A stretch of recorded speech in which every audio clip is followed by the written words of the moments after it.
This is Story Route Zero, a podcast where friends gather to talk of their travels through the good, the bad, the ugly, the funny, and even the confusing worlds encountered in games. We may not always know where we're going, but that's often half the fun.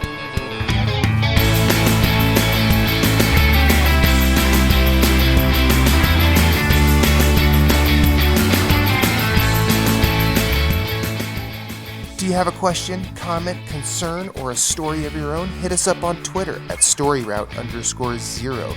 You can email us at storyroute0@gmail.com, and you can find everything we do at storyroute0.com. Let's have a journey. And we're back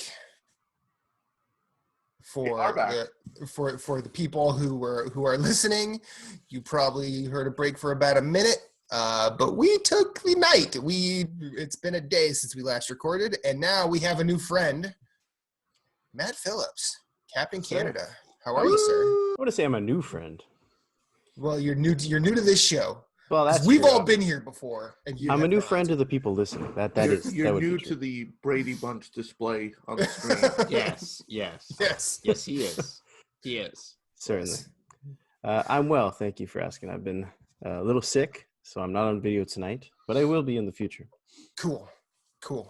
Well, I'm glad you're feeling better. Sucks that you're sick. Hope you had a nice holiday.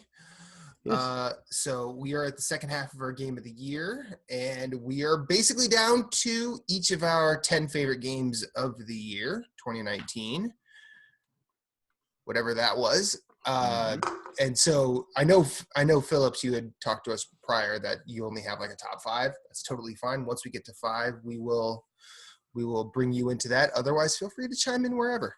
Yep. I mean, if you guys have stuff that I've played, I can chime in, but Okay. All right. All right. So I think we will start with the most fun one up top. That'll be Moose. And then oh yes, you are. Trust me. I've played Dark Souls with you. You are the most fun. Second most fun, we will go to Jason, and we will go to myself, and then once Phillips is in, he will anchor this relay race of I'm just doing a quick count to see how many I actually have. Okay. Guess we can start with some honorable I've got mentions. 7. I've got Okay. 7. I can So talk. once we get to seven, Yeah. we'll bring you in. Is that cool? We're gonna tag you in, buddy. That's it's fine. All right. It's like wrestling. We will fire pro wrestling this shit. Get in there, buddy. Get in there. Demolition. Yeah. All right. Here comes the Okay, I'm not going to do that. Before we get to the 10th, some honorable mentions. Anyone? I usually do that between 2 and 1. I don't know why I feel like that makes sense, but if you want to do them now, we can. I don't have any honorable mentions. I've got my top 10, and I'm okay with it. Okay. I do want to say we did like our biggest misses, Mm-hmm. and we were looking at games, and I'm like, fuck. Like this morning, I got on and downloaded a whole bunch of games, courtesy of my lovely game sharing. But I did Frostpunk. I downloaded Frostpunk. I'm like, I'm so sad I missed playing that. What is it? Ashen. So I kind of missed that. Well, that was a last year game. I started that for a minute, and it's good. Well, I want to say I really feel it was this year. Well, it was this year for PS4. So I can understand how you want to say last year, but and then what was the Sayonara one? What was that? Sayonara Wild Hearts. Yes, I have them all downloaded. I have next week off. I'm on vacation. I'm gonna dive into a lot of shit. It's gonna get weird, and I have no problem with that.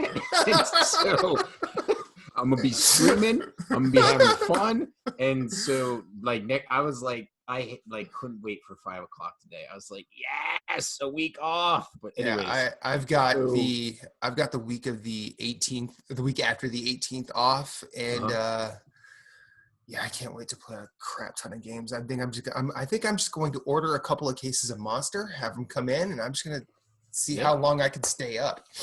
So, anyways, those were some misses that I thought so those would probably be honorable mentions. Okay. because I've heard how great Frostpunk is Mhm. and the It work is. that they put in to like get it to work on console. So that's really why I want to jump in, because number one, it's gotten a lot of praise not only from the gaming community but also Captain Canada. Yeah. So I'm excited to play that game. So I think I want to try and give a lot of my time next week to that game. Cool. But anyways, Cool. I still need to play This War of Mine because that was what they did. That so was good. That was what they did before that. And, Mm-hmm. Yeah, that game's incredible. It's gonna make you feel pretty bad about yourself, and so will Frostpunk, actually. well, I already feel bad about myself. Well, It's perfect for you. well, what I like about You? the what? What I like about you? No, I'm not doing that. Ah, No, you leave that shitty ass romantic song out of here. oh, it's a great song. It's a good. it's just no, a good it's a time. it's a good guitar hook. It's Let's a be good real. time. Have you It's listened a to? Have you good time. Okay, I Ain't want you to. nobody- I want you to read the lyrics right now while we're talking, and then tell me that you still like it. This Yeah, is why we can't do a show in 40 minutes. That's right. God damn. But I like the difficult choices that those games like throw you into, because Yep. while you can make a video game full of easy choices, like in reality, they're even the most mundane choice can be really difficult to some folks. So I'm super interested in what that developer is doing. Plus, I know the board game for This War of Mine was done by Awaken Realms, and that game looks really cool. Didn't know there was a board game, so that's fucking awesome. That's Everything's That's a got a thing, board game. so that's cool. I mean, like this game right here is basically it's basically board game Dead Space. So, Nice. okay. So Marshall, we'll start with you since Moose doesn't really have honorable mentions. What do you got? I never like including remasters in the list, but Fair. they do. Obviously, I put time into them, and being one of my favorite series, the Borderlands remaster, Mm-hmm. played the hell out of it. Got the platinum, and I think it needs to be. It was one of my favorite like overall gaming like moments of the year. Like just going back to play that on this gen, I enjoyed it so much. I still hate Moxie's Underdome because it takes entirely too long for any particular game event should ever take. Yes. Right. Yes. But, no, it does. That the I mean, Moxie's at Underdome least is on the trash. PS4, you could put it in rest mode. I remember Yeah. playing that in PS3 and pausing it and hoping overnight the game didn't shut off. Oh. Oh, it was a nightmare. Here's 20 rounds. Oh, each round has 5 waves. Good luck. See you in 3 days. And my other one that just missed the list was Rage 2. I know a lot of people didn't like it, but Rage 2 is you're like basically Mad Max with crazy guns and powers, and it delivered. That's Okay. all it was. It was like I could kick a guy and then shoot him in midair with a shotgun. I mean, that's pretty fucking cool. I mean, Yeah. I could No. blow people up and then hit them in the air. I come across at least 3 people a day. I wouldn't mind doing that too. So yeah. And this game is for you. Catharsis nonetheless. Those are the only 2 that really I think that game looks really good, to be honest. My honorable mentions, I'm going to start off with 3 that would definitely make my list. First being Ape Out. That game has a style to it that is unparalleled, and I think the way that the music is presented in the game is phenomenal. The other two that would definitely make my list if this were a different year would be Apex Legends and Tetris 99. I'm not the biggest battle royale guy, but Apex Legends is. I don't play it. I don't play it religiously, but every so often I will jump back into that. The game is fun. Can we talk about how innovative it had some steps in there? Like like the communication with The other pinging, characters, yeah. the pinging. Hey, gun over here, Yeah. armor over here. Like Yeah. you don't have to. It did such a great job. Not only is like the shooting on point because it's respawned with like it's basically like Titanfall without Titans. Yeah. So it's basically pilot mode. Which ironically, not bad. No. Not bad at all. No, it's I was one of the few people that like Phillips is an attrition fan, and that's the only mode that is available in Titanfall 2. But I loved like all the other modes that they had, and pilot mode, pilots only mode was a great mode.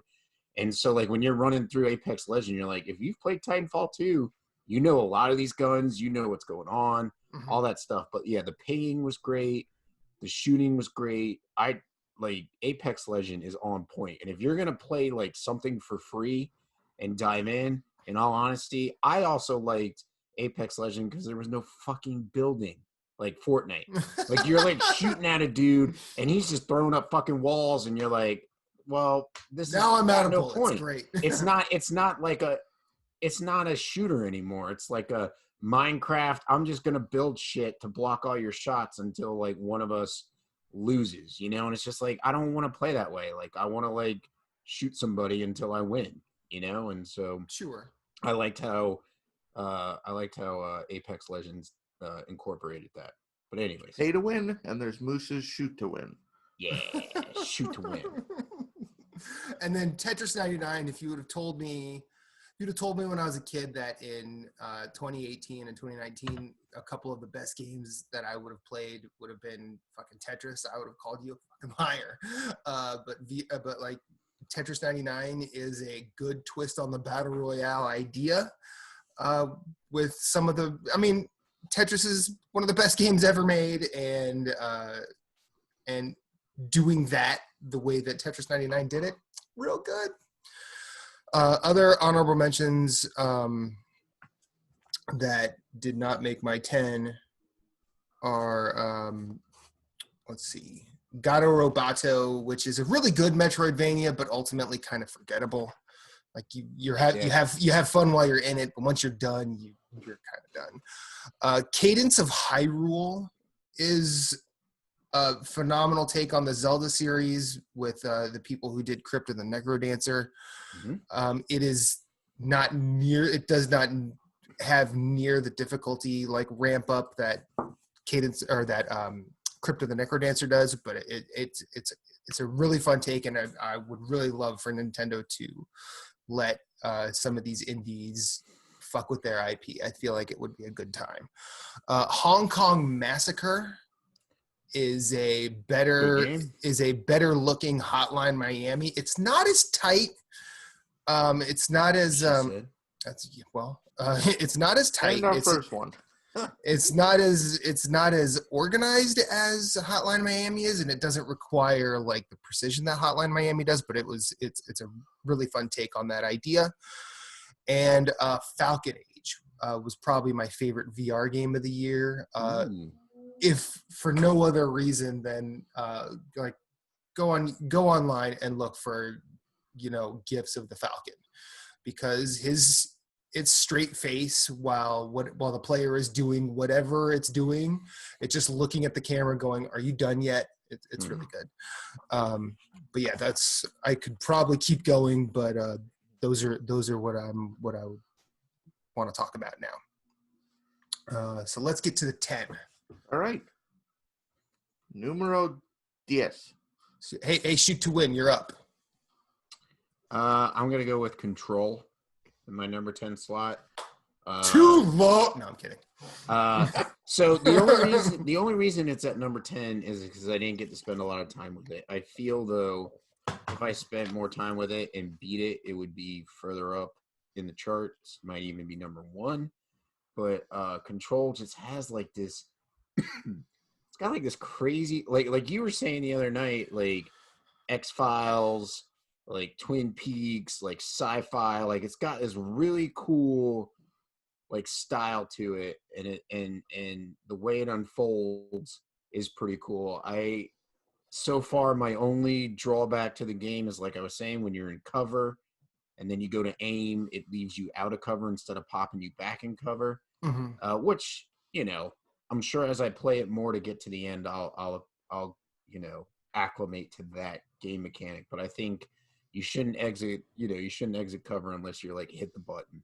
Sure. Because it's like, oh, I'm shooting at this guy, and I let go of the aim button, and I'm just going to be standing there while 4 other guys are like shooting at me. Yeah. Okay, game, like pop me back in cover. But anyways.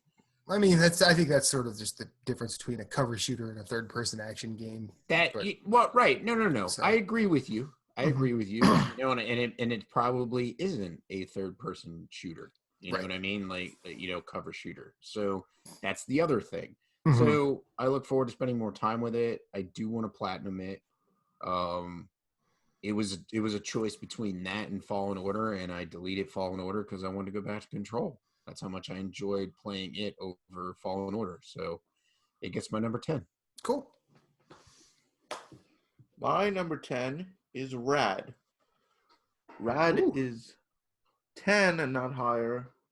And I normally don't complain, but I did mention this during categories. The load time. Yeah. Rad got that hook where you want to just go back and try again, but it's so like frustrating, and like you like have to reload, and you're like, okay, this is like, it just takes entirely too long for what it seems to go back into this. And it's like, I don't, it like quashed all like desire to keep repeating it. Mm-hmm. And I got to the point where the runs I had for the game were like 30, 40 minutes. So to have to go back and then wait, it's like, it's fair. I was like, okay, that's it. I'm like, I don't want to try again. Even though I was up for multiple runs, it's like, I gotta take a break. But that said, I mean, the art style, that whole embracing the 80s, like, and that narrator, that's one of my favorite narrators since Bastion. Yeah. Like, you pause the game, and pause menu, loading, super kill. Like, it was like so satisfying hearing that. And like, and I like the complete randomization of the powers. I mean, sure, it's frustrating when you mentioned it, Matt. You had that offensive build, but like, I thought it was kind of cool sometimes. Like I think I played enough where I figured out which ones were which, and like, okay, don't pick this up. Yeah. But the first time you do it, you're like, oh, what's this do? Oh, damn. Well, I think it was like, I think that when I had done that, like, I was on my way to like my first real boss encounter, and I had been playing a certain way, and and it was one thing that like I've had, I don't know how many times in like Binding of Isaac or Spelunky where I've had the rug yanked out from under me in ways that are both funny and frustrating, but or especially in a game like Dead Cells as well. But this one, it's just like, really, you have to do this now. and I mean, I said what I said about it based on the thing that happened to me rather than the merits or flaws of the game. And I tried to be as forthright about that as possible, because I recognize that not everybody's going to have my experience. Yeah. So anything else to say about that? That's it. So number 10 for me is Daemon Ex Machina. I had a lot of fun with this game. I think that the high flying space opera mech game needs a resurgence, and I would really like more of them. The announcement of this game, made me, I'm just like, what? I haven't watched Gundam in forever. And the only one I really watched was Gundam Wing anyway. So I started watching that. I missed Zone of the Enders. Then I said, what if there are any other mech games out there that I could play? And then there's a wide variety in all sorts of genres. And when this game actually came out and I played it, I had a blast. I think there are some flaws. I feel like the battlefields are all pretty samey, despite the verticality and the overall challenge. Like there's definitely some Monster Hunter and Soul series in this. I like the different mercenaries you come across. I feel like there's a good skeleton of a thing here, and I would like to see this idea adapted and taken further, either by the studio that did it or anybody that might be watching, because it's really fun and I would like more of this. I mean, some of the bigger fights where you're fighting a colossal immortal, like some of those were just white knuckle tension throughout and a lot of fun to experience, even in handheld mode on the Switch. It's a really fun time. Yeah, that's it. Moose, number 9 to you, sir. You're muted. I knew that was going to happen. Katana Zero. Anyways, Katana Zero is a very stylistic 2D side scroller. Kind of like trippy ass story. Yeah. I mean, it's got a lot of style, and so I really want to say that this year has elevated Devolver Digital to like my number one position as a publisher. Like they're my favorite publisher. Like every game they put out, I'm like, what do they got? Sure you said this last year. I don't think so. But anyways, let's rewind the tape, shall we? We can't go to the tape anymore. We burned the studio down like Lee That's Perry. true. We didn't burn it down. But anyways, so it's got responsive controls. It's got a great art style. I believe it was on my sound best score. It was is an honorable mention. Has a really great score. It's a lot of fun to play. So Yeah. if you get a chance, play some Katana Zero. It's really good.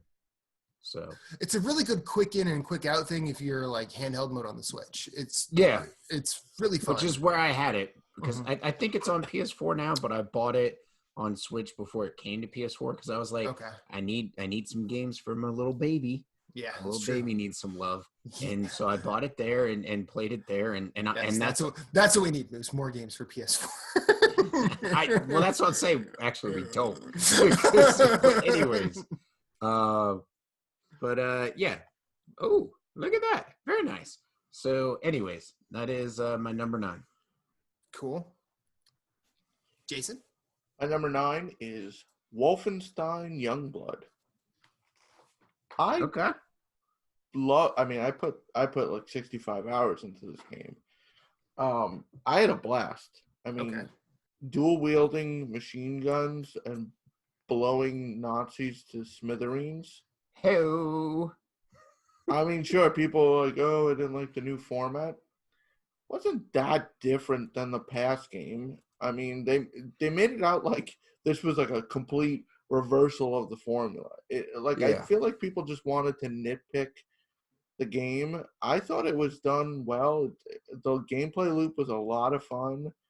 I will say the platinum wasn't optimized. I mean, I spent 40 hours from completion of the game to finishing it, but I enjoyed it that much that I spent almost triple the time to finish it. Like, I enjoyed just running around occupied France killing Nazis over and over and over again. That's a good time. I didn't get to play a lot co-op. I played some, which was enjoyable, but having your AI partner, your sister in the game, and being able to switch up like how they help each other, I thought that was a cool mechanic. I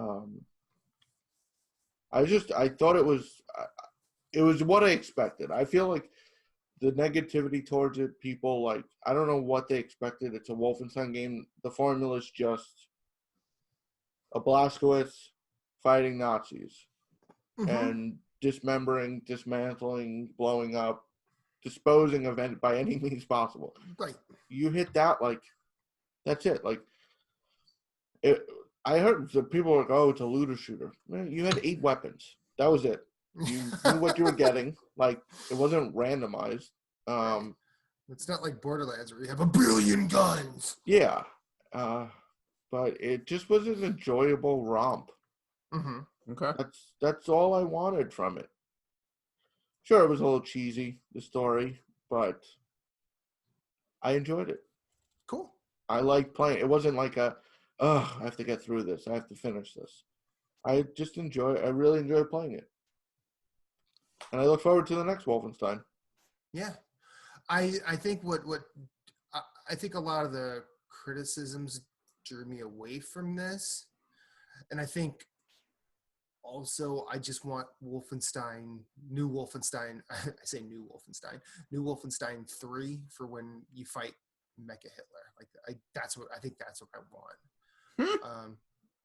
Just because I remember doing that in the 90s and how weird it was then, and I want to do it again. Mm-hmm. So my number 9 is River City Girls. Side-scrolling beat 'em up, published by Arc System Works and developed by Way Forward.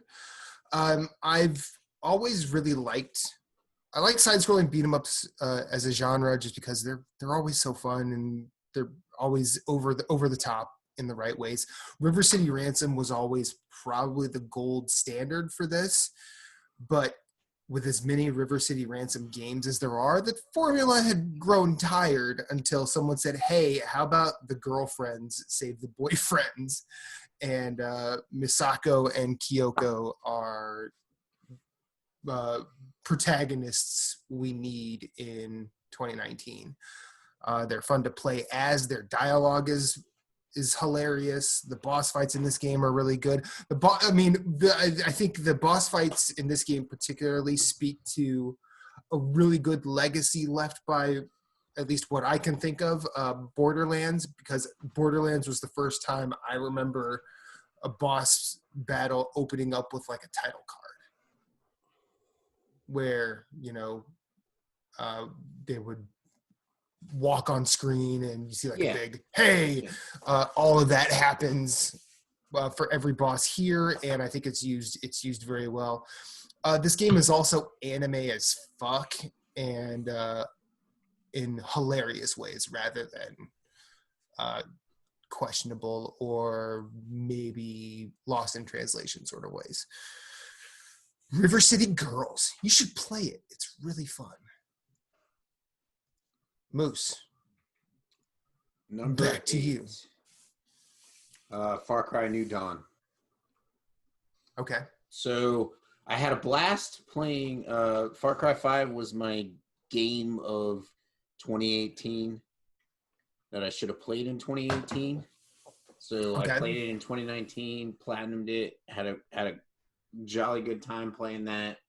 Got me excited for New Dawn, which was for the first time, I want to say, is a continuation stories for Far Cry. I don't think the other ones were like, this is just like a direct sequel.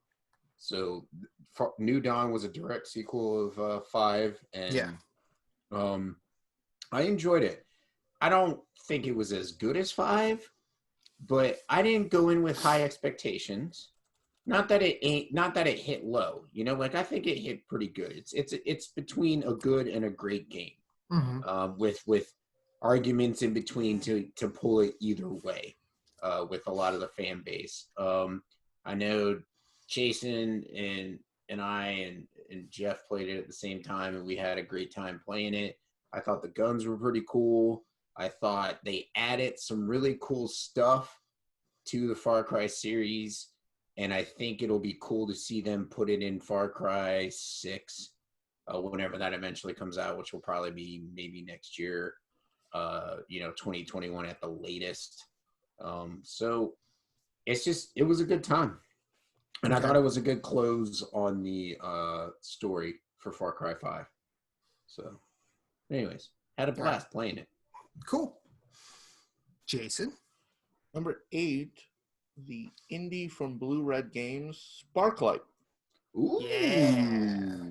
I hate to just call it a Legend of Zelda clone, but I mean, the influences are clear as day when you play it. I mean, Mhm. you could walk around chopping grass. Mm-hmm. You could throw bombs. Oh.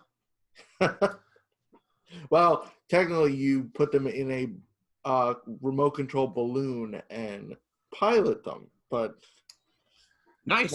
more modern. Well, then clearly they are not influenced by Legend of Zelda, sir. No, it's a charming, pixelated, not pixelated more, but it felt like a Super Nintendo style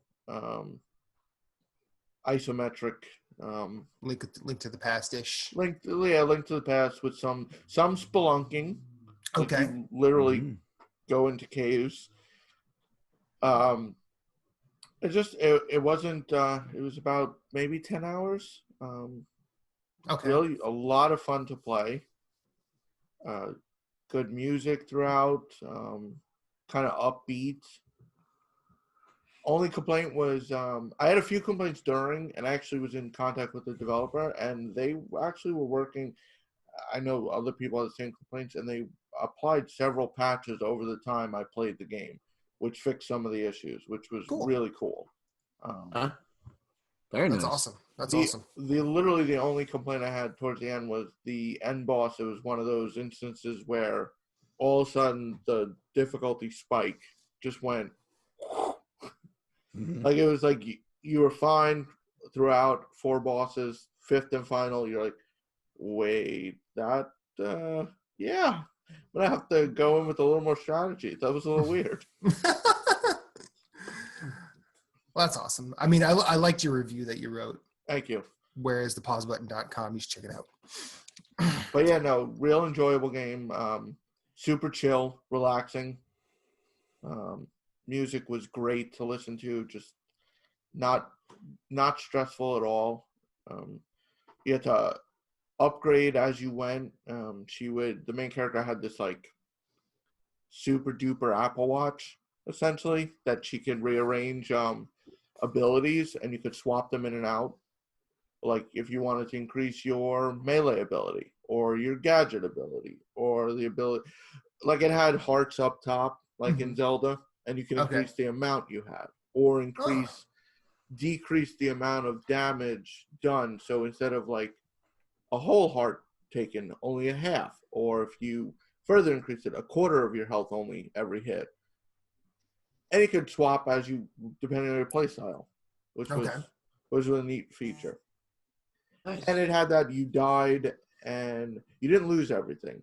You still kept your currency, so you could upgrade and then just go right back out. And unlike Rad, which is probably why Rad was lower, it was super quick. Like, died, got back out 5 seconds later. That was it. Okay. Like, there was very little load time.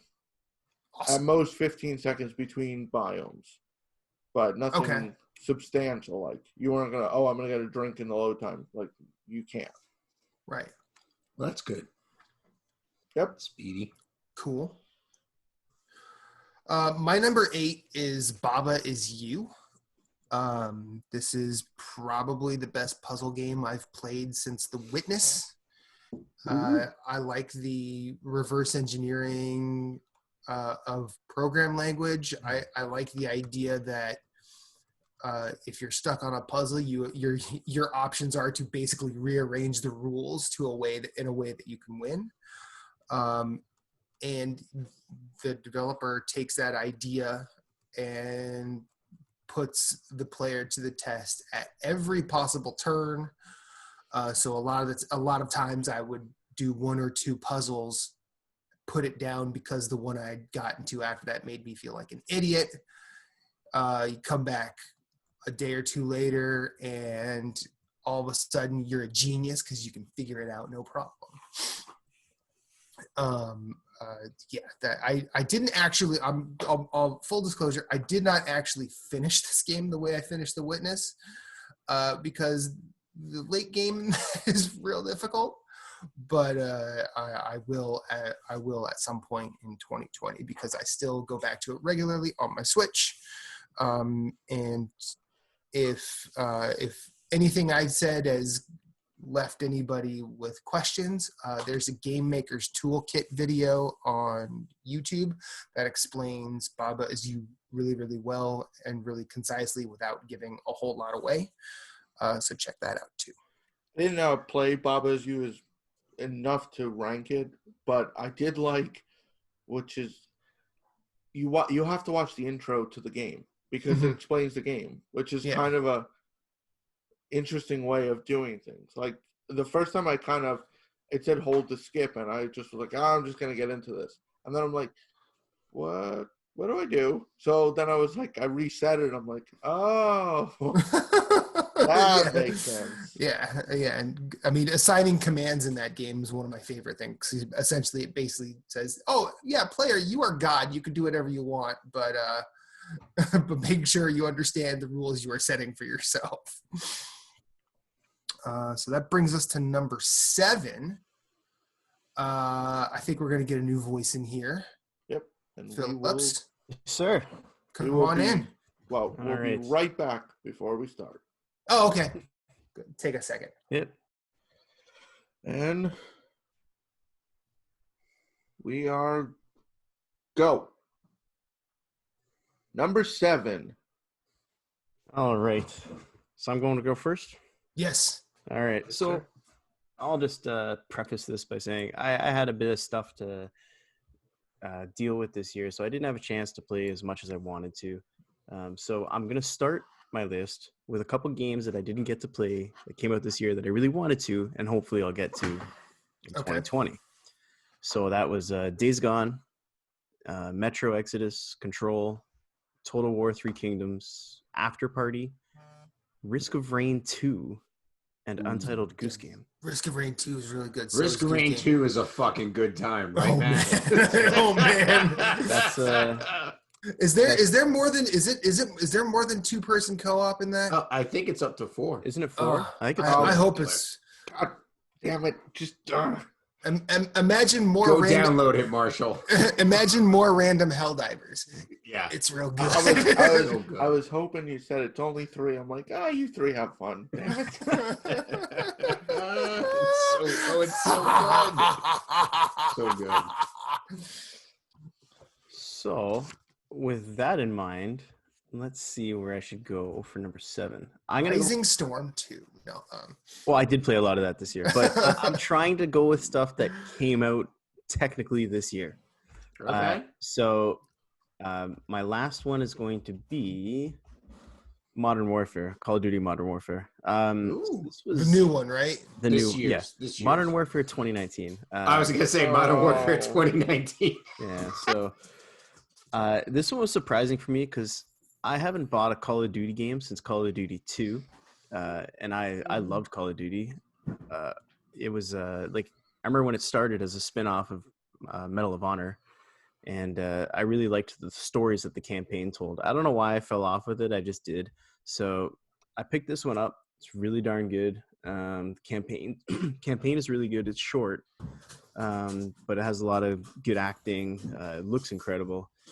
And for me, though, the multiplayer, I've been having a ton of fun with. It's frustrating, but it's cool that you can play co-op. I've been in games where there's PC, Xbox, PS4 players all in the same match.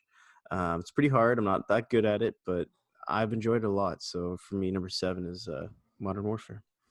Nice. I've heard a lot of really good things about that. Don't think I've heard enough that'll get me back in, but it's nice that people are high on Call of Duty again. Yeah, the campaign is good in my opinion. If that's all you're getting it for, I don't think it's worth full price. But that's just my opinion. If that's all you're going to play, because the campaign you could get through it in 6-7 hours probably.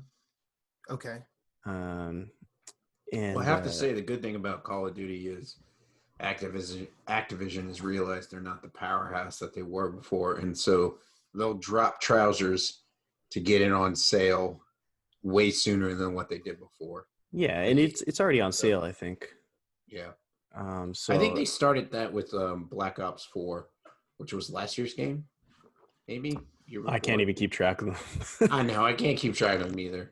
But wasn't Black Ops 4 the battle royale one? Yeah, it was the one that had the battle That was royale. last year. It was Yeah, that was last multiplayer year. only.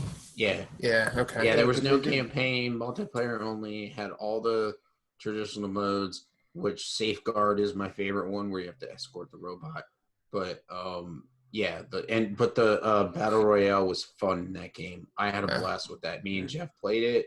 You and I have played it. Yeah. I remember playing that. Me, Jason, Jeff, and Justin have played it. Like, it's I mean, like Modern throwing out Warfare, names like the listener knows who they are, but whatever. if you like first-person shooter campaigns, like I don't think it has any level that compares to, say, like there's one particularly excellent level in Titanfall 2's campaign, which I won't go into for spoilers, but I don't think it has any heights that reach that. But it's a solid campaign. Like I think it's Okay.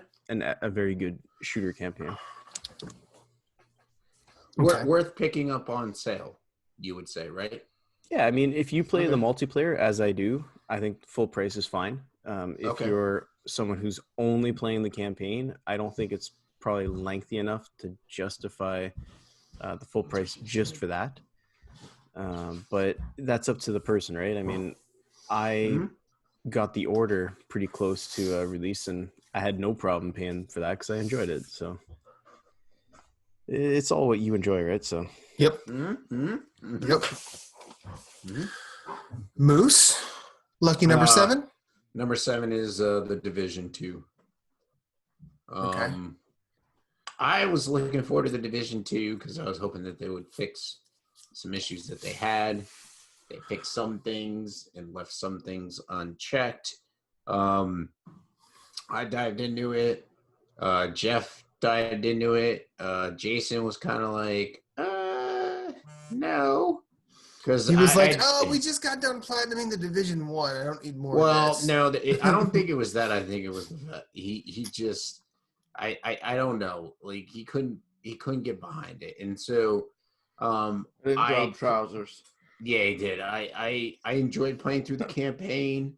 The world was an honorable mention as my favorite level. Like DC, just the attention to detail that they had in that game was just awesome.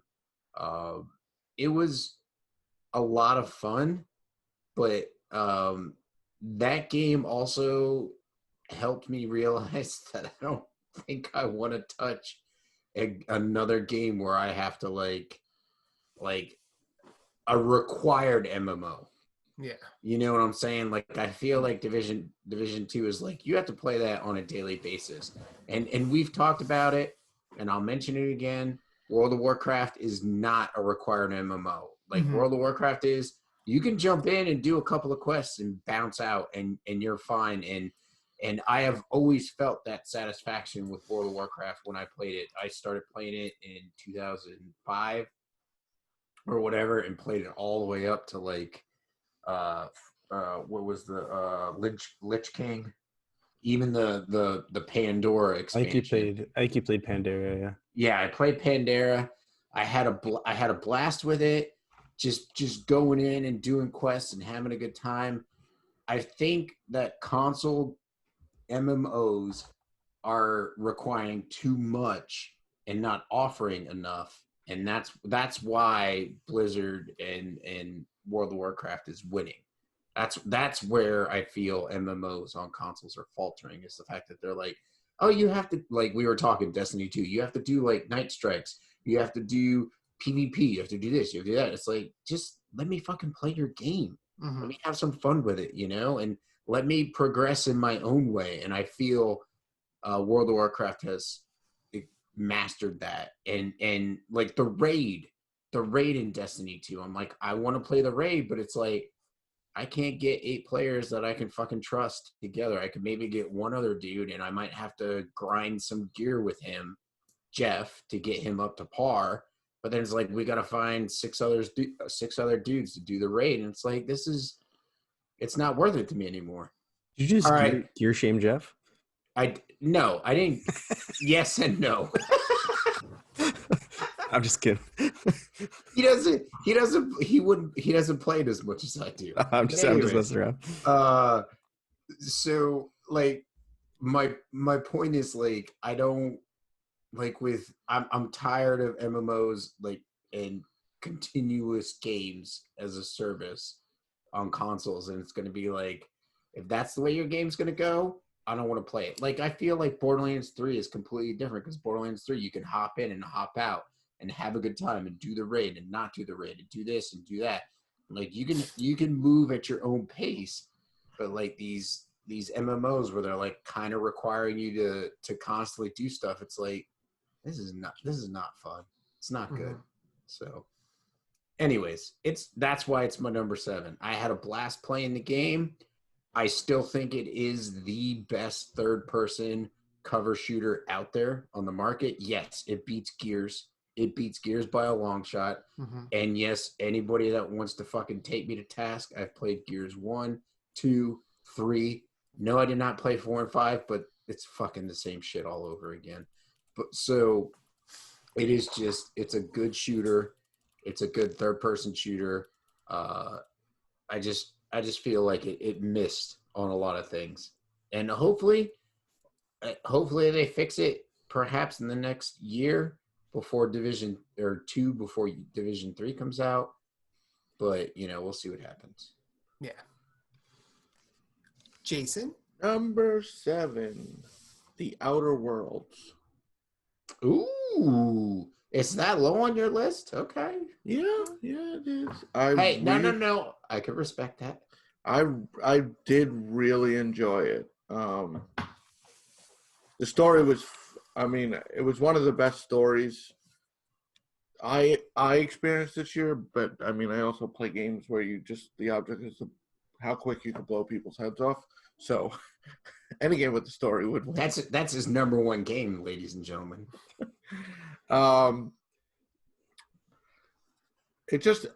It had one of my favorite characters, Parvati. She was awesome. She was one of the coolest supporting Okay, correction. characters. She wasn't awesome. She is awesome. She is awesome. She is awesome. And I can't wait till they announce DLC in 2020. Is there talks that they're going to announce DLC? They confirmed it. They are bringing DLC in 2020. Oh, nice. Okay. And I wasn't a huge. Well, not that I wasn't a fan. I didn't play the Fallouts prior to 4. I've experienced them since then, but I didn't put a lot of time in. I really liked 4. Shame. I love 76. But Outer Worlds is a shorter. The thing is, it's not. Fallout 4's could be a 100-hour game because you don't have to just do the story and finish it. Like, right. Outer Worlds, though, is, it's open. You do have freedom, but it is streamlined. What you do run out of stuff to do. Like, unless you just want to go around killing things. The story, though, eventually you have to go to the different planets.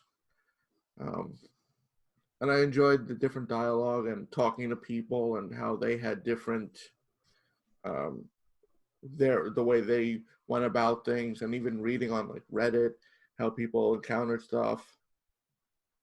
I thought that, and I really look forward to and it actually makes me want to play Fallout 3 in New Vegas.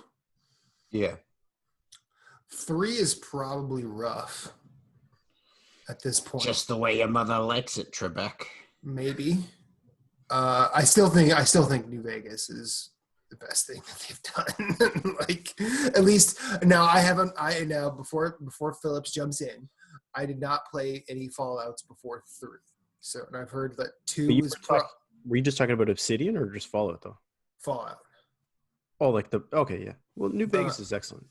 Yeah, New Vegas is like that's what I hear. It's my gold standard for that series, and it would be my number 2 in the series. Yeah, behind 2, right?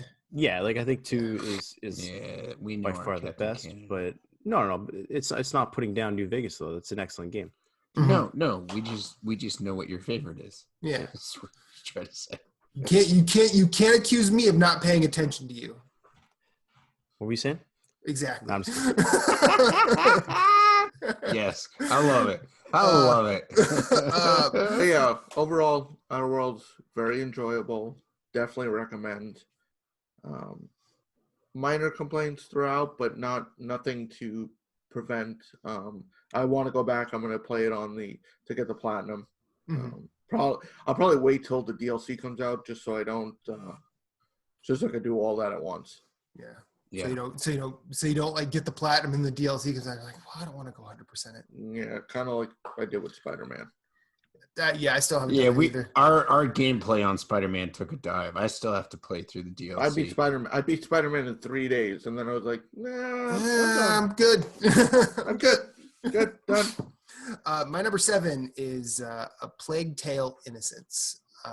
This is I literally finished and platinumed this game in the last week and a half.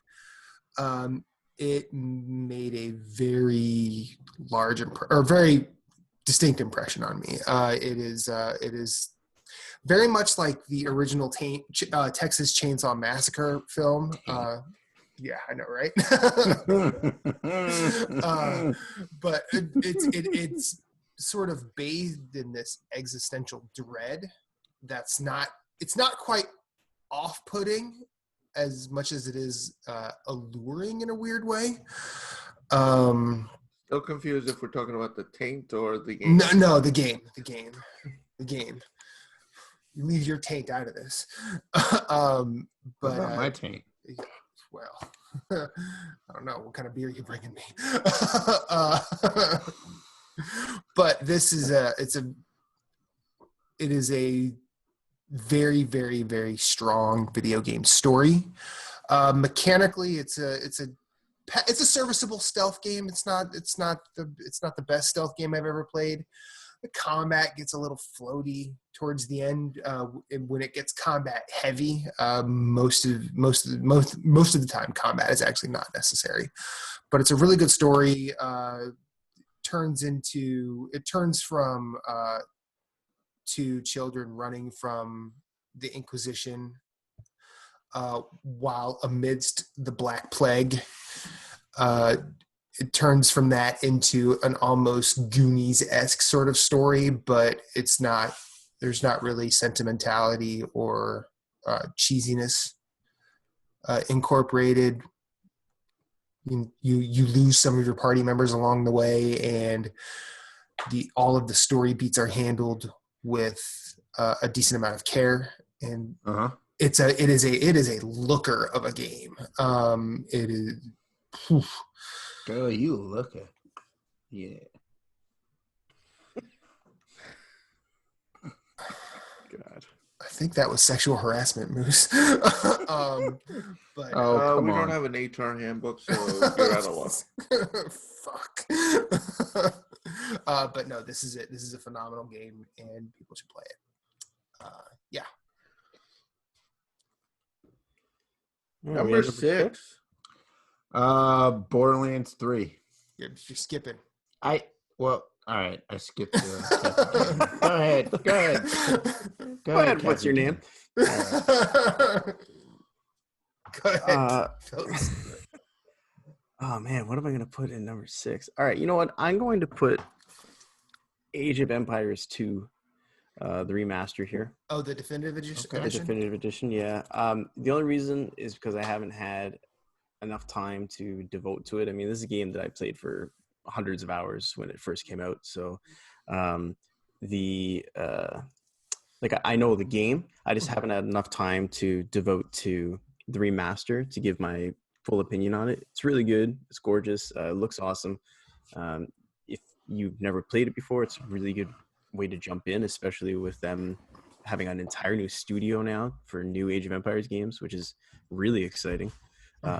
So I really enjoyed it. It's only $20. I think it's cheaper in the States. So it's 20 Canadian. So it's like $8 US. And it's just really good. It's an excellent strategy game. It's one of the best strategy games of all time. And that's one of my favorite genres. So I think it's one of the few that they really haven't broken yet. Right? Am I remembering that correctly? In terms of what? I've heard people say that about that game. So I don't know in terms of what, but I've heard broken it with updates and stuff like that. Well, broken it like in terms of it's still it's how do I want to say this? I think it's like there's no real way to cheese it, I guess. Yeah, I mean, it's there's people who are so good at this game that when you watch them play it, like they are playing a different game. It's like when you're watching someone play Dark Souls on like the Donkey Kong congas. Mhm. They're on another level, right? So Yeah. I'm not They're able on to that level where they're like, I need a challenge. Donkey Kongas, that's amateur hour. That dude played it on a toaster. Yeah, that was the guy that Motherfucking played it on a toaster. fucking there's So, a dude that played it. there's people like that in this game where like they've got every move planned out for the entire thing. I'm not one of them, so I can't go super on it. I am very average at strategy games, so I can only talk as a layman. But as someone who loves the genre, this game is just such a pleasure to play, and it's really nice that it still plays so well after all this time. So, I mean, it's just fantastic. I really thought that they were going to bring this game to Xbox now that Xbox has mouse and keyboard support officially. I'm really surprised they didn't, but I wish they had. Like, I wish they had, not because yet. I'd love to see more people play it. But they've kind of already said that 4 is PC only as well. So they did that after the fan expo. But Okay. I mean, I'd love to see more people playing these games. That's what I'm trying to say. Yeah. But I mean, I haven't played it. I haven't played it since it originally came out. But once I actually build my PC, hopefully 2020. Spoiler alert. That is on my list to play because I miss good strategy games. Yeah. Right. Moose, why is Borderlands 3 number 6? Thank you, Jason. It had great gameplay. It had good, looting, all that stuff. It just Schluter. the story just. I mean, it's tough to beat Borderlands 2, the story with Handsome Jack. It is tough to beat that. And that is why it is number 6. I'm still looking forward to the DLC. Still looking forward to jumping in every once in a while and playing. I do want to get some of the other characters going, like Zane, who's the operative, the gunner. I want to play the Siren class. Like, I want to try and get like a character max level for all the classes, just because it's just a fun game to play. Like, it's fun to it's fun to, like Matt says, it's fun to shoot stuff and then just see colorful shit explode out of it after it's dead. Like, it's a lot of fun. I mean, it is a lot of fun. Borderlands 3, like, you can say what you want about that story. That gameplay loop is still good. Right. No. And it is. And they've got enough in Borderlands 3 where it gets you going. Like, there's new characters that are good. There's characters from, like, the whole universe. Like, they got Vaughn from who I labeled as one honorable mention as the biggest dork. Vaughn from Tales from the Borderland, the Telltale series. He's in it. He does a really good job. Seeing Moxie again is great. Mm-hmm. So it's got the news DLC just dropped last Friday.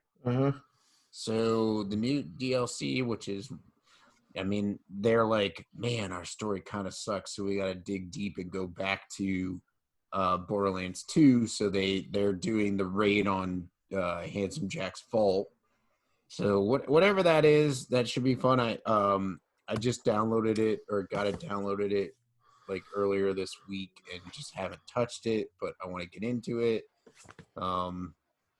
But I feel the DLCs will be good because they were good for Borderlands 2, and I feel Gearbox is like, this is one of the few things that we have going for us, so we are going to do a good job on it.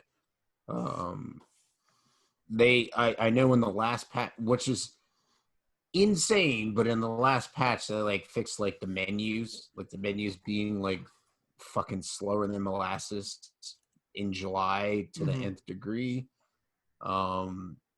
They fixed a bunch of stuff, like, because they're like doing updates on the fly. Like one of their updates completely negated you turning stuff into trash or junk for you to be able to bulk sell when you get to the vendor. And it's like, what are you doing? And they just fixed that. And so it's like, I feel they got some issues. They got a raid going on. I haven't done the raid. I know Jason has, with some randos. He said it wasn't that bad. Had a decent time at it. So if you're looking for something that might give you your bang for your buck, Borderlands 3 on this list is probably in my top 3 as far as like it's a good game. Story might disappoint you a little bit, but like you got a lot to do in this game. So and also the platinum, because I'm a PlayStation 4 player, the platinum is a lot easier than the other platinums. This is in true. the series.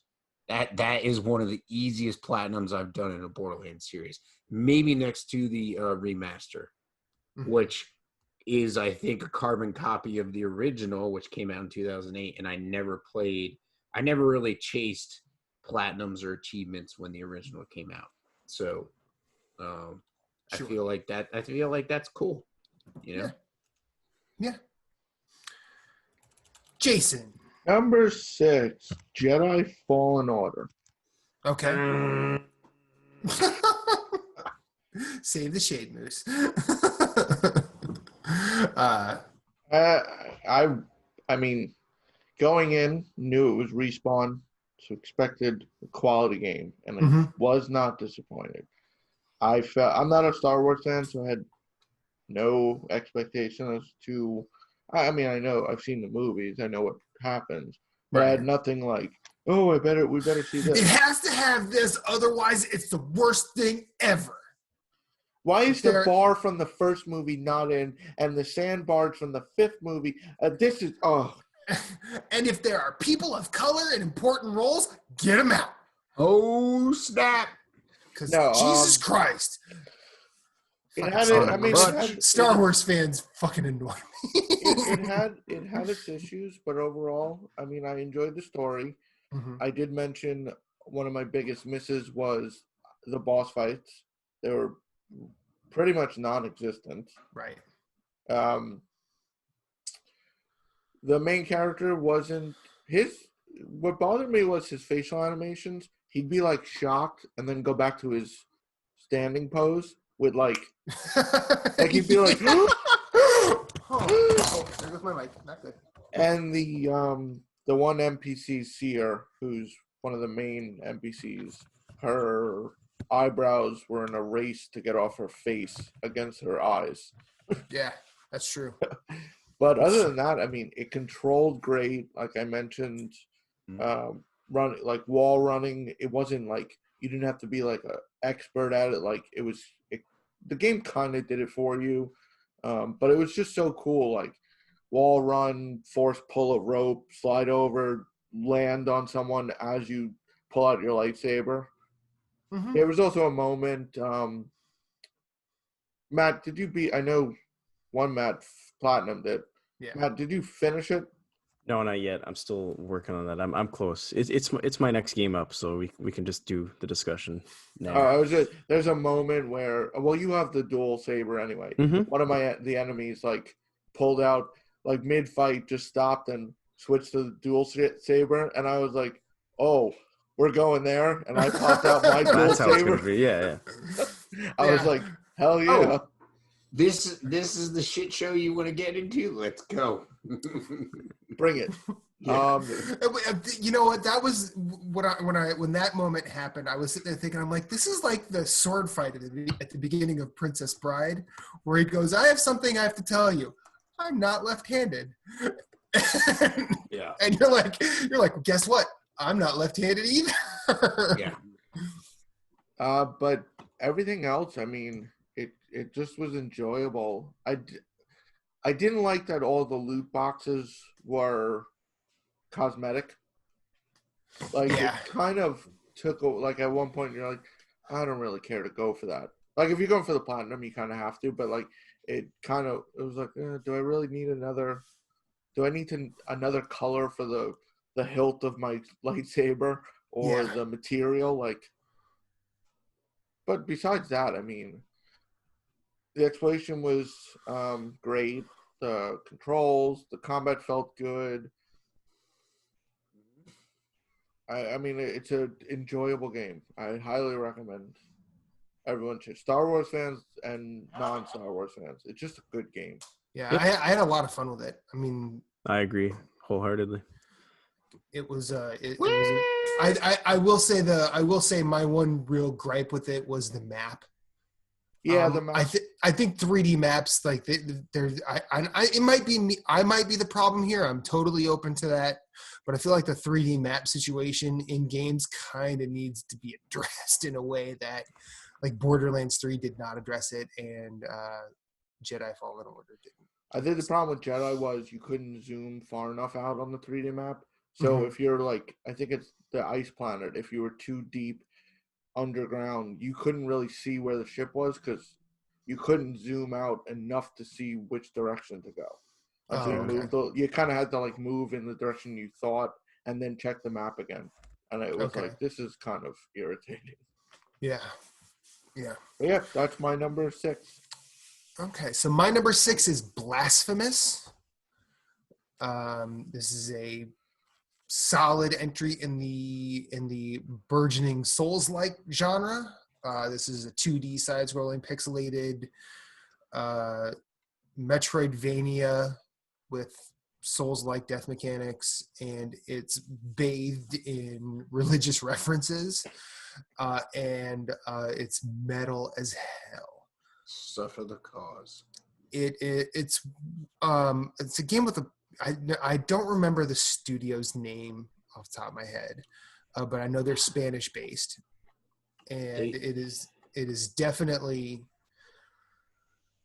like, playing this game did a lot for me in terms of like I've never really been religious, but like I was baptized and kind of brought up with Catholicism in mind. And I think the only thing left of that in me is the guilt. So it's always a good thing. Yeah. But it keeps us sleeping at night, I guess. Sure, I guess. But this game does a lot to tap into that in a lot of actually good ways. Like I liked the boss fights. The combat mechanics are really good. I feel like its version of the "you died" screen it's in Latin, and it looks freaking cool. Main character is really interesting. There's a lot of references to Renaissance era art. It's a fun game. It was the right kind of difficult, and it is probably next to Salt and Sanctuary as the gold standard for it's the Game Kitchen. Thanks, Moose. Yes. Jason. I'm sorry. Thank you, Jason. I looked it up. It's the Game Kitchen. They also did a game called The Last Door, which after Blasphemous launched, The Last Door collection came out on, I believe, all platforms. I don't own an Xbox, so I don't know, but it is on PS4. Okay. It is also on Switch, so you could play their previous game, and that game was an award-winning horror point-and-click series. So anyways. Well, so they changed it up, but yeah, no, dude, they went like woo and did a great job at going woo. They went completely different than a point and click. Like, I feel they are as good of a developer in switching it up as Respawn is. Because like Respawn's been like, we're gonna do Apex Legend. Oh wait, no, we did Titanfall. Now we're doing a Star Wars game. We're doing a Star Wars game, and even though I deleted Fallen Order, it wasn't for me. Sure. What they have done is phenomenal. I'm just glad that Respawn is like, fuck you, EA, you aren't shutting us down for a long time. You know? Prior to your previous track record, you are not just going to drive us into the ground and then get rid of us. So more power to Respawn. Fucking love them, man. Lastly, and I don't have the composer of the soundtrack of this game, but this music is phenomenal. So much that limited run games put out pre-order. Carlos Viola, thank you, Jason, put out a pre-order for the vinyl, and it was an immediate purchase. It is some of the the music here is the kind of accompaniment that I would want, that I wanted the original Last of Us to have. And the original Last of Us is heralded as a really good soundtrack. I didn't personally care for it, at least not outside of the game. Like this stuff, like it hangs really well in game and outside of the game. It stands on its own really, really well. So check out both. And let's take a second, shall we? We're right back with our top 5. All right. Top 5 now. Here we go. Top 5. All right. All right. Am I starting it off, top 5? Yes, you are. All right. So my top 5 was Jason's number 6. So we've already talked about it a bit. So mine was Fallen Order. I haven't finished the game yet, so I can't talk about the ending or anything. Just a couple things that I want to touch on. I think it starts extremely well. I think that it had the entire first hour is very strong. I think I don't think you have to even really be into Star Wars to get interested from the story they start telling at the beginning there. And it just made me want to keep playing. Now, I haven't finished it, but I think it's excellent. My main issue with the game is not exclusive to any one platform, and that's the technical issues. No matter it's a hitchin'. what you're playing on, no matter what, PC, console, doesn't matter. Have technical issues. I mean, the frame rate I'm playing it on PC, and the frame rate for me, it can go from 90 to 30, seemingly for no reason. And it's on slower hard drives, it's unplayable in some parts. It is a game that really kind of seems made for the next generation of consoles. But like in terms of the game itself, I really liked it. I mean, I love it. I'm a big Star Wars fan, but as Jason was saying, it controls really well. It's not overly difficult, which for someone like me is great because I admit I'm not that great at games, and so it's nice for me to really good play at it. reviving me in Division 1 though. I'm good at shooters. I think I'm good at shooters. I'm not good at like a Souls light kind of game. I'll say Souls light, like the dodge combat style game, because I like to rush in. And that's the problem that I had with Remnant. I like to rush right in, and I can't do that with that kind of game. No, you can't. No, you can't do that. No.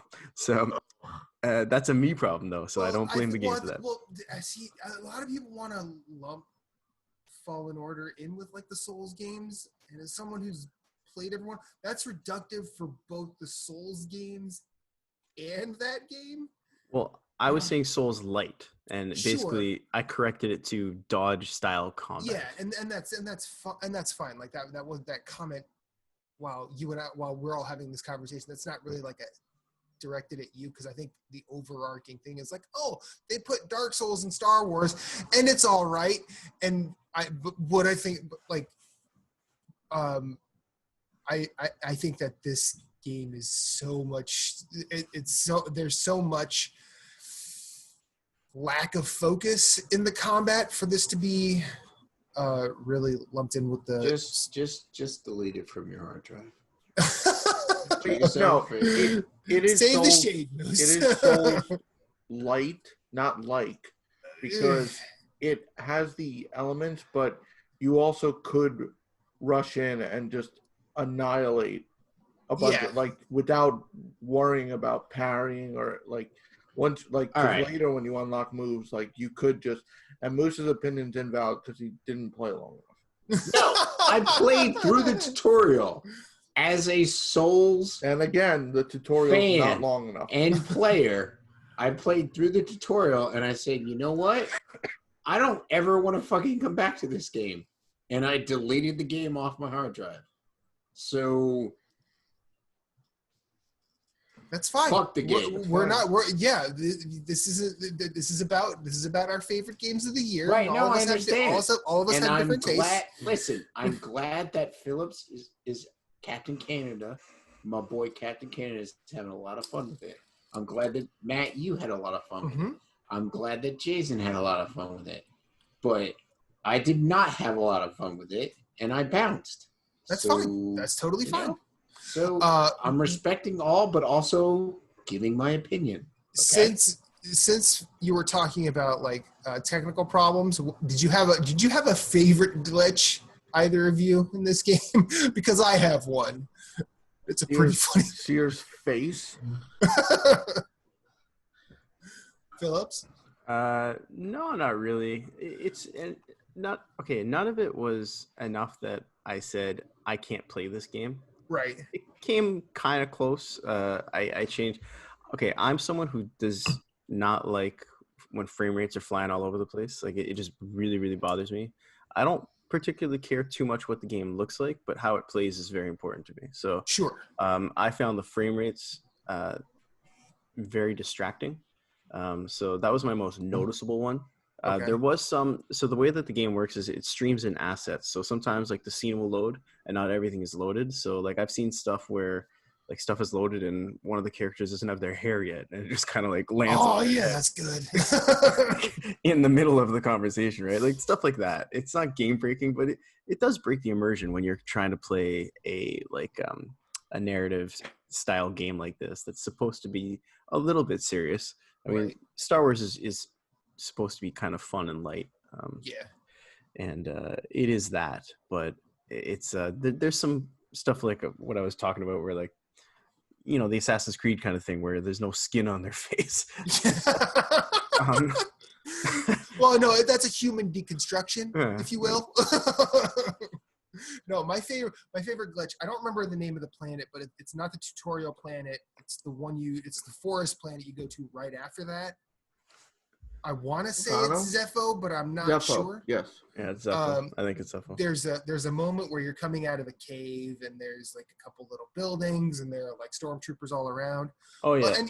And anyway, they see me and you know, the ones with guns shoot and the ones with the little batons come after me.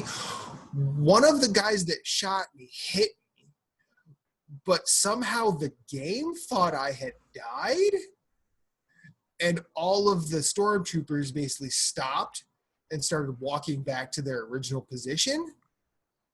And meanwhile, I'm alive. I have my double-bladed lightsaber out. I'm like, all right, y'all want to not do this? Fine. Cut through every one of them, and then like the last one that I got was a shooter. He's like, and he literally said, "Oh wait, he's still alive." And I'm like, that's awesome. I'm like, what's happening here? I thought that was fun. So top 5. Anything else to add to that, or no? No, I'm pretty good on that. I think Jason did an excellent job summing it up. Me too. Moose, number 5. Overwhelmed. What the fuck with this fucking game? Yesterday, as a preface to any of our newer listeners, because our older ones will know, we all talk regularly about games. And talked about this game. Moose mentioned this yesterday to me and Matt. We were just like, I'm sorry, what? We're like, what the fuck is this? I mentioned this game. No. Our reaction was like Lilith in Borderlands 3. What? Yeah, and so then after talking about it, we're all friends. We all have similar tastes. So naturally, if they said if any one of these 3 says they like something, I'm going to look at it. Moose said this was his favorite indie game of the year. I've never heard of this. So I went, looked at him like, this looks cool. And while we were recording, Jason and Moose accurately called it. Like, yep, he's gonna buy this and play it tonight. Yeah, I did, and what the fuck? This game's good. yeah, it is really good. And it makes me more pissed that like you talked about it in some fever dream and not in real life. Like, Talk about it. I swear to God, I'm going back to old podcasts. I talked about it. I talked about Overwhelm. Oh, it is a good game. It is a 2D side-scrolling kind of like shoot 'em up. yeah. It's got some horror elements to it. In all honesty, if Devolver Digital published it, I wouldn't be surprised because it's their art style. Like it is just, it's really good. You've got like a melee attack, you've got a shooting attack, and then as you're working through the worlds, if you beat a boss for that world, all the enemies absorb its power and get stronger. And so it's kind of like the game mechanic is you don't get stronger, your enemies do, as like you start wiping things out as you're moving through the game. Like, let's see how good you got. Yeah, exactly. And it's good. It's a great game. I highly recommend it. It's $10 on the eShop. I don't know what it is on PC. It's probably the same price. So obviously, I think Matt said, Captain Canis said he looked it up and found it on PC. So it is both on PC and Switch right now. Other consoles might be down the line. It's on the Steam Winter sale, so it's $4 right now. Okay, so it's $4 right now on Steam. I think it's. I was looking at it the other night. I think it's still $10 on Switch, but It is. It's worth it. It's good. It's a good purchase. You're gonna have a good time.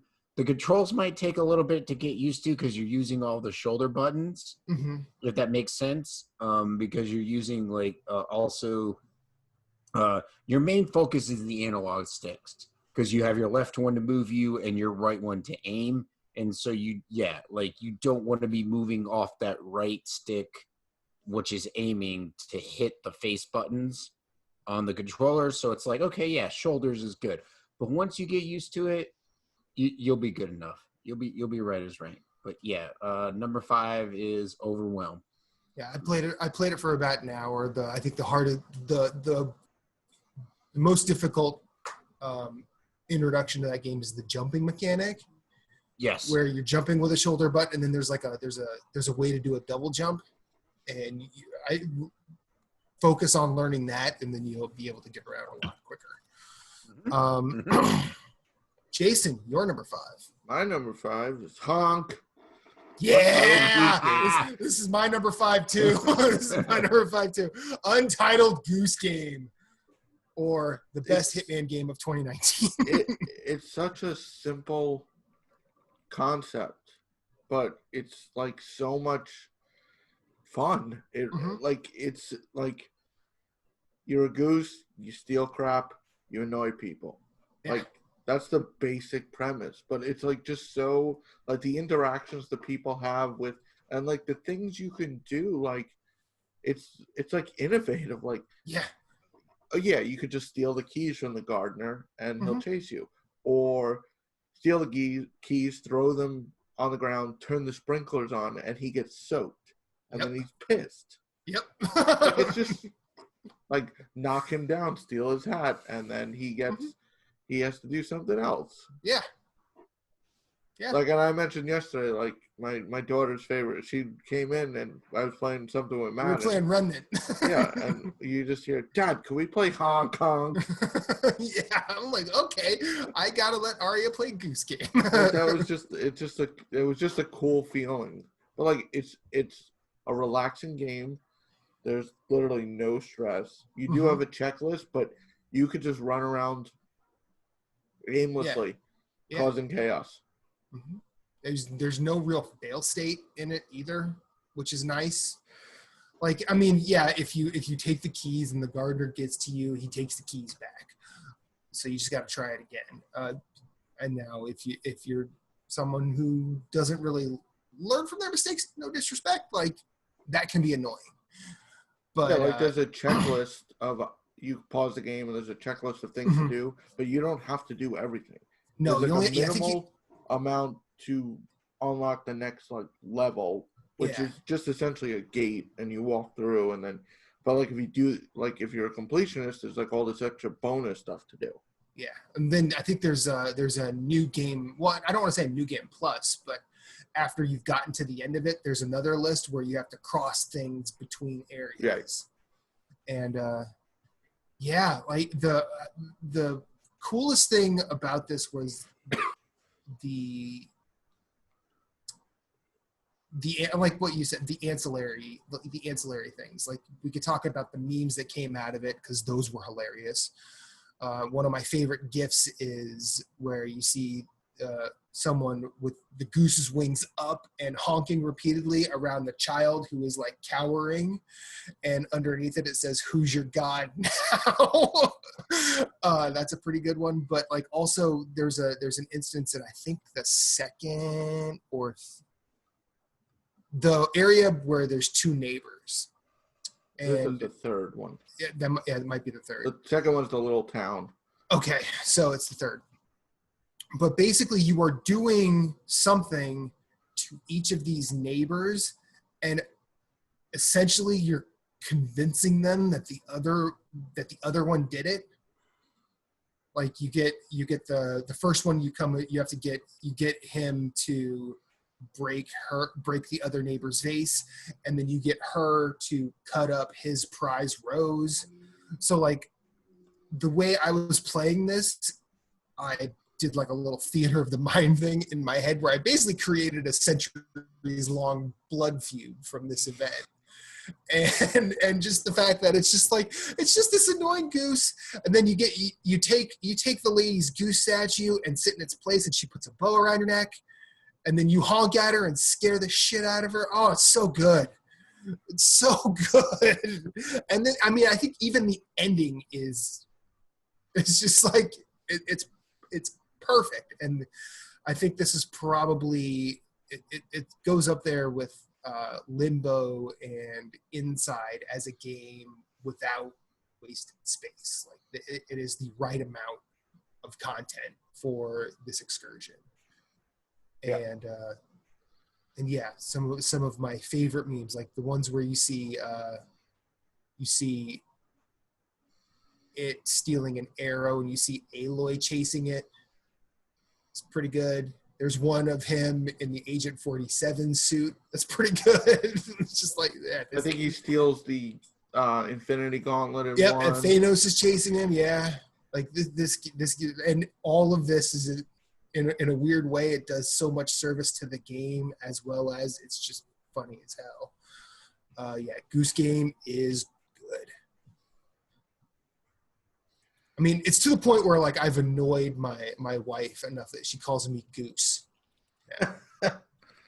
And I'm like, no, I'm not gonna be and she calls me Goose with my mother's maiden name, which is McLaren. So she'll be like, hey, Goose McLaren, stop it. Damn, Gina. She's all out there with that hate. I love it. I am kind of annoying. Let's be real. Yes, I've met you in real life. Multiple times, and you keep coming back. It's because I love you. That's true. But yeah. Phillips, Moose, you should play Goose Game. It's on PS4 now. Get trophies. It's fine. Okay. I had it on my list of games I regretted I didn't play. I know. I'm just reinforcing that you should play. Untitled. Play it with. You write it down. I'm punching it into Steam right now. Play it with your son. Late 2020 on Steam. It's not on Steam yet? It's on. Oh, is it on Epic Store? I think so. Fucking bastards. Oh, yeah, you hate the Epic Store. All right. Like, let's not have that conversation. Let's move right along. Stay tuned for episode 3. Oh, Jesus Christ. Phillips, number 4. All right. Number 4, just to piss off Moose, is Fallen Order again. I'm kidding. But it is Division 2. Division 2. Okay. So I probably enjoyed this more than our fellow colleague. I love this game. I really like Division 1. I played the hell out of Division 1. You did. I thought Division 2 was everything I loved about Division 1 and more. It had because I like PvP, obviously, so it had way more PvP. It still had the same intensity in the Dark Zone. You know, for anyone who's played Division, it's evolutionary. It's not revolutionary, but I really liked what they did. And a big change for me on this one was that I played this one on PC versus on console, and the ability to accurately shoot from a long distance, I feel, made the game play differently, if that makes any sense. Like, you know how your your reticule will fly all over the place on the controller, like when you're trying to do like a long distance shot. It removed that, so it made the game play a little bit differently and just gave me a different perspective. I also have it on PS4 as well, and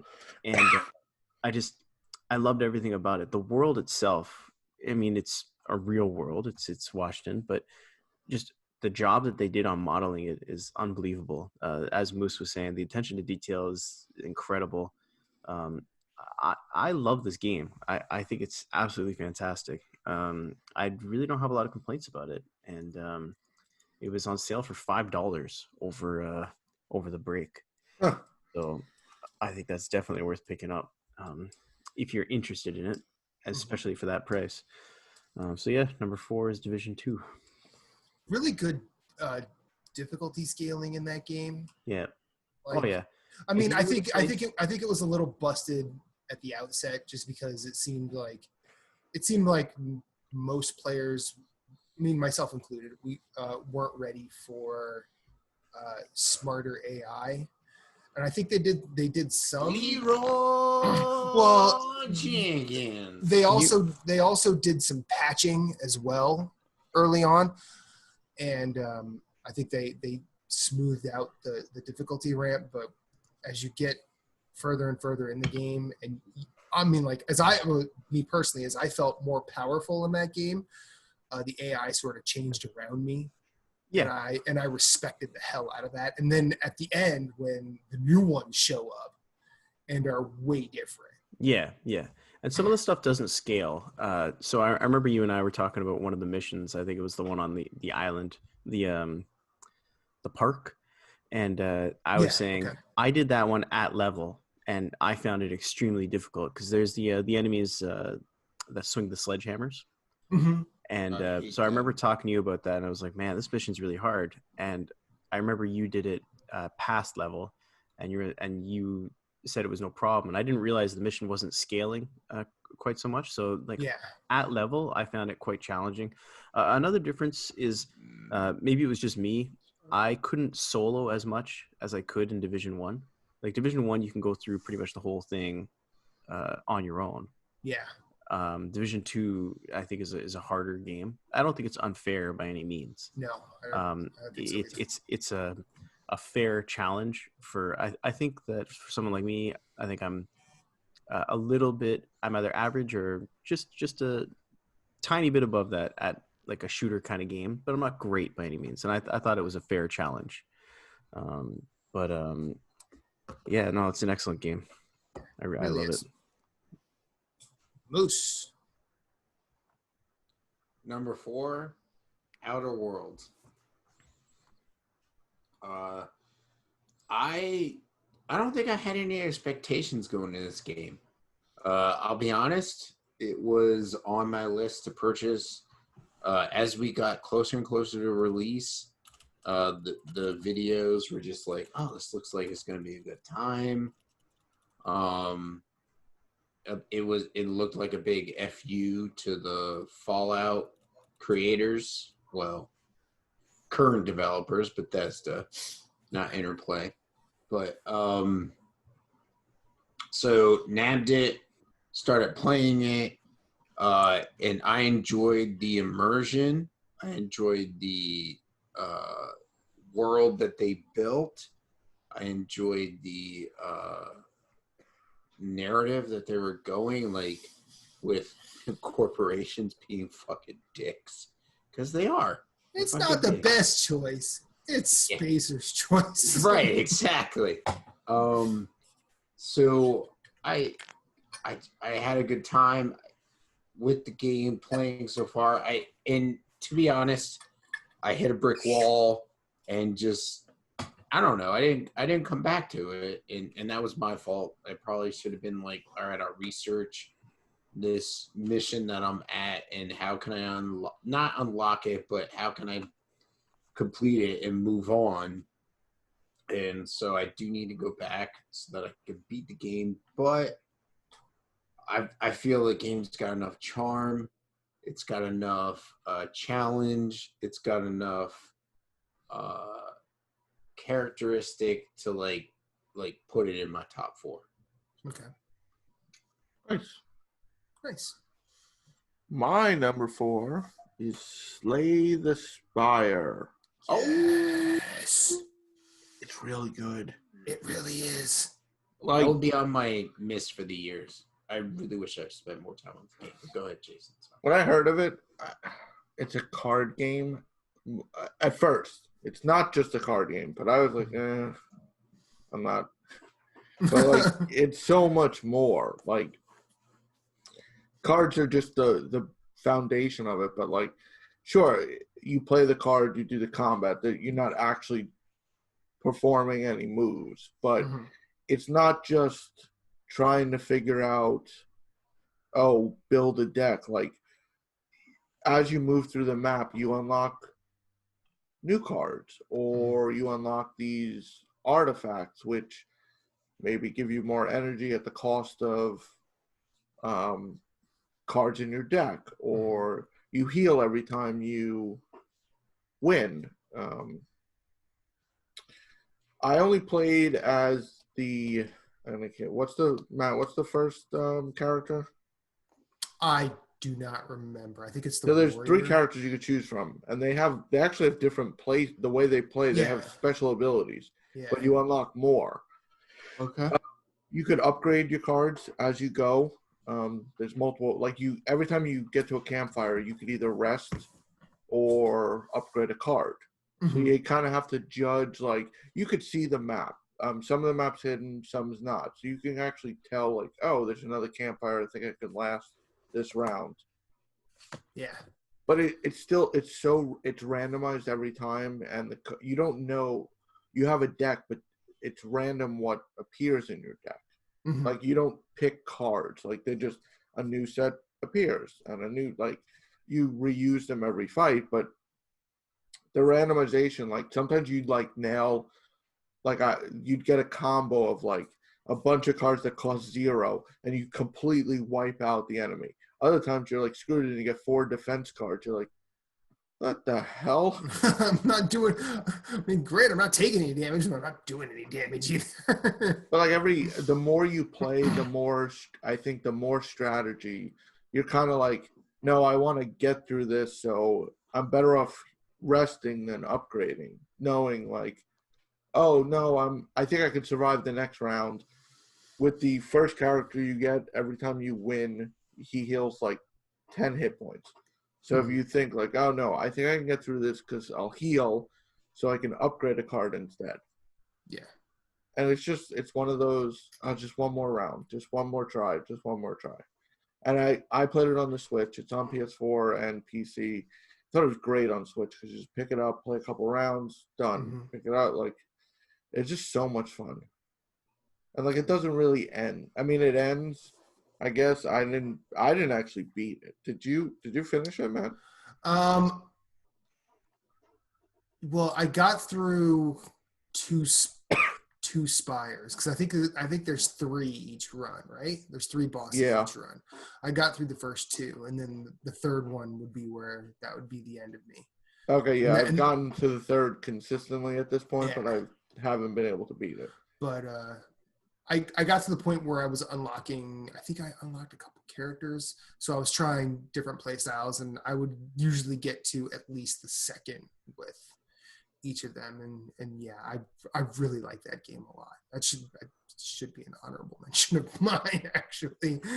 But yeah, that's that, and Steam World Heist, I think. Yeah, that's similar. Yeah, Hand of Gilgamesh or whatever. Yes. And then just ancillary to all of this, put Dicey Dungeons on Switch, because I feel like that also belongs in this conversation, and it should that would definitely be a good roguelike for Switch as well. In fact, play roguelikes on Switch. That's the best place to play them. But after this, I do have a greater appreciation for card building. Mm-hmm. I mean, I wouldn't play like a Hearthstone. I've played it. That I'm not. But like, I think I would I wouldn't dismiss just a card game, on face value, because if it turns out like Slay the Spire, I'd love it. Right. Okay, so number 4. My number 4 is Remnant from the Ashes. Woo! Some of the most fun co-op I had this year. Played a lot with Moose, a lot with Jason. Jason and I beat and platinumed the fuck out of that game.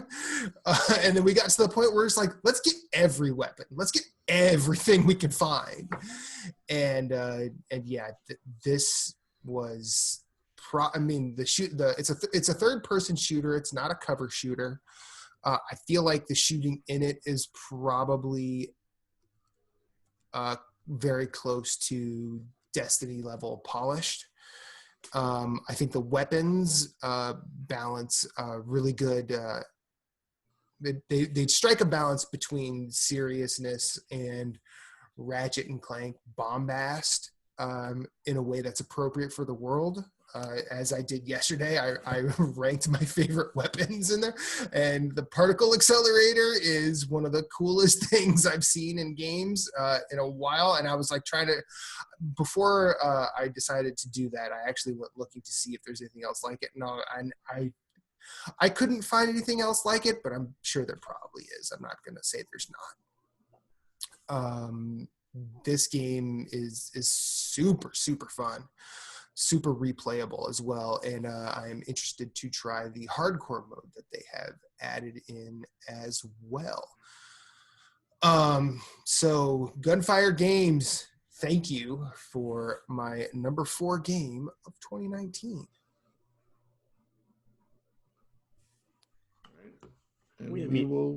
Is it me now? It's you now. You think you could do it in 6 minutes? Oh, yeah. Okay, go ahead. All right. So my number 3 is Resident Evil 2 Remake. Dang. Nice. Yeah. This game's really good, man. So I'll get this out of the way. I don't really like being scared. I don't like it. I don't like feeling neither do I. I'm talking to the right person. So I don't like that feeling of, I know something's around this corner. I know I have to go around the corner to progress in the game, but I really don't want to see what's there. Right. And then you walk around the corner, X going. Yeah. And you're like, fuck this. Oh, you're like, fuck this. I had to put the DMX mod on. It's a track engine. X going give it to you. So I'm someone who struggles with playing this type of game because it makes me feel very anxious. So with that said, I still love the game. It's not scary. It's just creepy. So they've done an incredible job. Like, the game looks unbelievable. Really I can't even believe it looks that good and plays that well. Because I don't have a high-end system by any means. And it looks unbelievable. So it really makes the atmosphere feel just so real. And the audio design in the game is unbelievable. I'm playing with headphones. So, like, when Mr. X is walking and you can hear his footsteps pounding, like, and you know he's around somewhere, but you're not quite sure where. Like, the atmosphere building it is incredible. This is how remakes, like, should be done, in my opinion. Yeah. This was a game that I played on PlayStation. I don't remember it that much, so it's like I'm playing it for the first time now, because I don't remember a lot of the stuff in it. I'm about 8 hours in. I'm just about finished with it. I absolutely love it, and this is one of the few games where I'm going to go back and do multiple playthroughs, because I want to try to get faster. I just watched a video earlier of someone doing a no damage playthrough on hardcore in 2 hours 20 minutes. And That's insanity right there. Yeah, it doesn't even take any damage. Oh, For 2 hours 25 minutes on hardcore mode, and there's so much depth to the game that I don't even know about until I look at someone else playing it. And my God, I love it so much. And I didn't think I would. I thought I was going to do a refund on it for sure. But I absolutely love it. It's giving me the same kind of feels I got when I played another one of my favorite games of the generation, which is Evil Within 2. Mhm. And that's like a horror game, which is not typically my style of game, but I loved that one as well for a lot of the same reasons that I love RE2 remake. And so it's really made me excited for RE3 remake. Yeah, I've never played a Resident Evil game, and watching the conversation around this has made me want to play this game. It surprised me you've never played one, actually. That's really surprising. Yeah, For me. I mean, very very much like you and Moose. I'm not the biggest fan of being scared. Yeah. There are only a couple of, I guess, actual horror games that I've actually played and wanted to keep playing. One of them was Dead Space, and I guess I would call the other one Limbo, because that's a scary ass game too. Yeah. yeah. Yeah. It is. Yeah. So, and then there's actually another one I've seen as well. Actually, two more I've seen that came out this year that I was actually interested in. Pathologic 2. Mhm. And I know it's basically impossible to find anywhere now because it was taken down on Steam. But Devotion. They took it down? Yeah, they had to take it down because there's a reference to the Chinese Prime Minister being Winnie the Pooh. And anybody who knows anything about Xi Jinping's opinions on being called Winnie the Pooh, he don't like it too much. And the Chinese government forced the developers, who are Taiwanese, to take it down. You could still buy the soundtrack. Yes, still buy the soundtrack, because the soundtrack doesn't say Xi Jinping is Winnie the Pooh.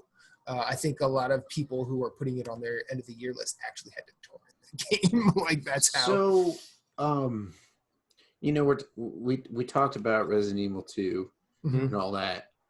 I played Resident Evil 2 when I was younger, and I played Resident Evil 3 when I was younger, and I am terrified of playing the remake of Resident Evil 2. And I'm terrified of... I will probably buy Resident Evil 3 remake when it comes out, but I am terrified of playing that game. Just like I feel it's current. It's the upgrade, it's the upgrade in graphics. It's great, in game mechanics. Like, I played 2 and there were some nights where I didn't sleep. And I played 3. There were a lot of nights where I didn't sleep. But I am more scared of playing those 2 games now with the remasters than I was playing them before. Yeah, no, it'd freak you out. So that's the way I am with RE7, because it's first person. I know, like, I can't do it. I want to do it, but I can't. And I'm not going to enjoy it. So I know myself way too well. I know there's people listening who are probably rolling their eyes. Y'all a bunch of pussies. I'm completely fine with that. It's just, I know what I like. I know what I don't like. And I don't like it when games make me feel uncomfortable the entire time. Like, there's sometimes where they have to go that way for a certain beat in the story. And I accept that. Like, This War of Mine, for example, that Keel alluded to earlier, that has a lot of decisions that I felt really bad about, genuinely bad about, long after I'd stopped playing. And it was important for that game to go there to get what they were trying to do across. But RE2, this is very mild horror for some people. For me, it freaks me out. Yeah. Oh, no, it does me too. It freaks me the fuck out big time. And so I am loving it, but it's hard for me to play because of that. Okay, let's break, and we'll be right back. Yo. Number 3 for me is The Tourist on Switch. Ooh. This was a... Oh wait, no, different game.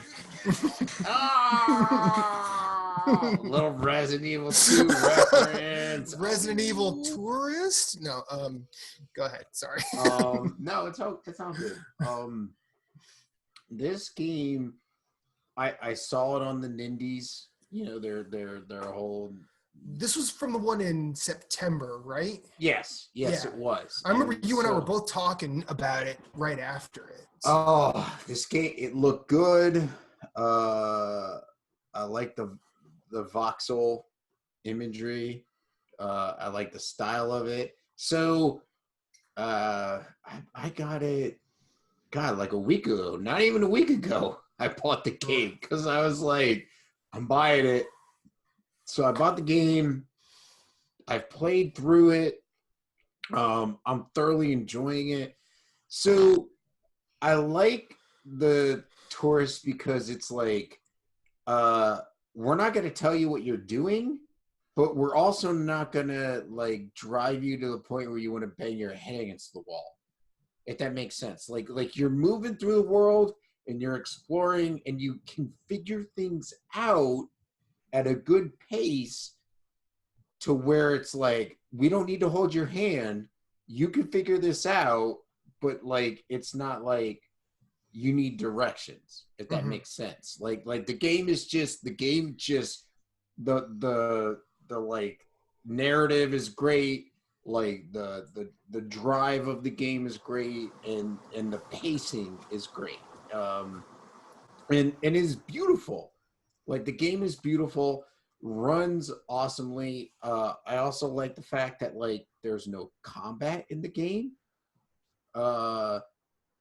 Because there is combat because you encounter what are quote unquote called sentinels, and you have to like get past them to collect orbs to like power stuff. And so it's like No Man's Sky. Right.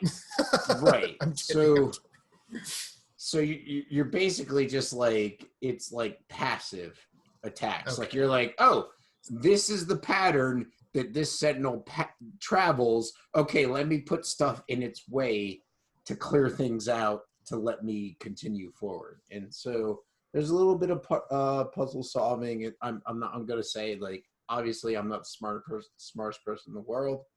It doesn't require that, so you'll be able to get by it pretty quickly. But I've gotten to a point now where I'm like doing mini games, like I'm doing racers. Like it's a lot of fun. Like The Tourist is just it's a fucking banger of a game. Just fucking go play it. If you have a Switch, there are plenty of videos coming out about this, like saying this is Switch Game of the Year. Yeah, like Digital Foundry did a video on it, and I believe they said it dropped maybe like 3 frames per second in all of the game, and they're like, this is the most 60 frames per second game that you could get right now. And also like load times. Like when you fire up the game and you move into the game, like there are like no load times. It's like instant. Like you're like moving. You're just running. Yeah, you're just going. And it is, oh, it's so good. It's so good. I'm loving it. I can't wait to get, I watched Digital Foundry's video, and it shows some like points, like the mini game where you're surfing, and I have not got to the surfing point, but I can't wait to get to the surfing point. Like I am so excited. It's like, man, I want to surf. I want to surf. Right. Like I want to shred some waves, and I want to do some like, I want to do like a 360, and like I want to have a good time doing it. But bro, yeah.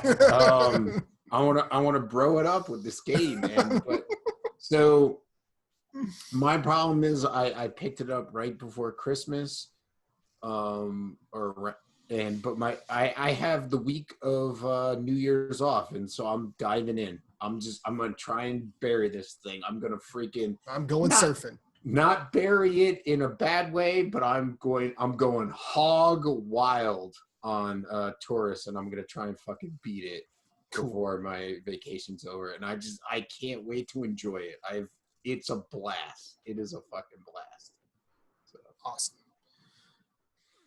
I believe that brings us around to Mr. Marshall. On my number 3. So there's the thing with the drunken spider ant and the princess, and that's the whole thing. Borderlands 3 is my number 3. Ooh, okay. I put 140 something hours into this game.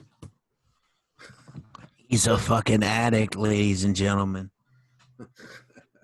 Just a little. Absolutely.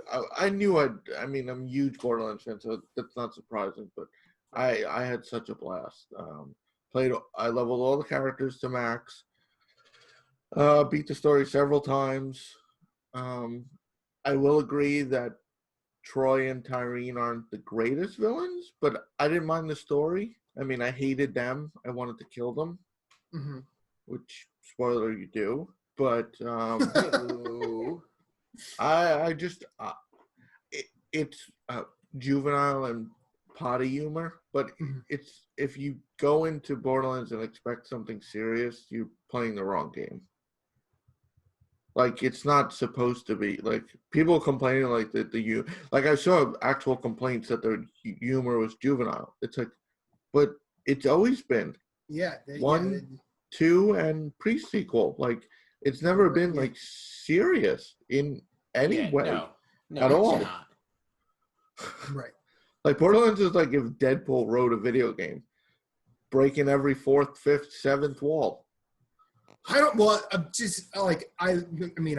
the loop in Borderlands. I don't think I'd give him that much credit, Jason. Okay, fine. Okay. But like there's maybe definitely maybe 2, not 3. Two's writing was better, admittedly, but like there's different writers. I feel like there's the Pineapple Express, Hangover, Deadpool brand of like juvenile humor, and then there's like Joe Dirt style of humor, and I think Borderlands 3 is definitely Joe Dirt. Yes. Rather than because like you can say what you want about Deadpool, Hangover, and Pineapple Express not being like super highbrow. That doesn't make them unintelligently written. I just think as much as I did like the gameplay of Borderlands 3, like it's definite their writers were stuck in 2012 internet humor. Oh yeah. And like I think that they looked at the Tiny Tina DLC. And because like there's a lot of super memey dialogue in that DLC, and I think they took that and they took the praise that everyone gave it, because the Tiny Tina DLC is probably their best written bit of content, in my opinion. Yeah. But they took that and they took all of the incorrect things out, and they didn't understand why it was praised like as it was. Because like I remember there's one where you're going after 3. It's you're going after 3 like internet trolls essentially in the Tiny Tina, and there's like one of them, as you kill him, he goes YOLO YOLO YOLO YOLO YOLO YOLO YOLO #YOLO, and like that is basically they expanded that out into a full game. And that is the two antagonists in this game. I will say this: the third act of this game is quite redeeming. It doesn't really right the ship so much as it does a little bit of a turnaround. But they also, if you're a fan of the series, they've made a lot of quality of life changes, like fast travel from anywhere.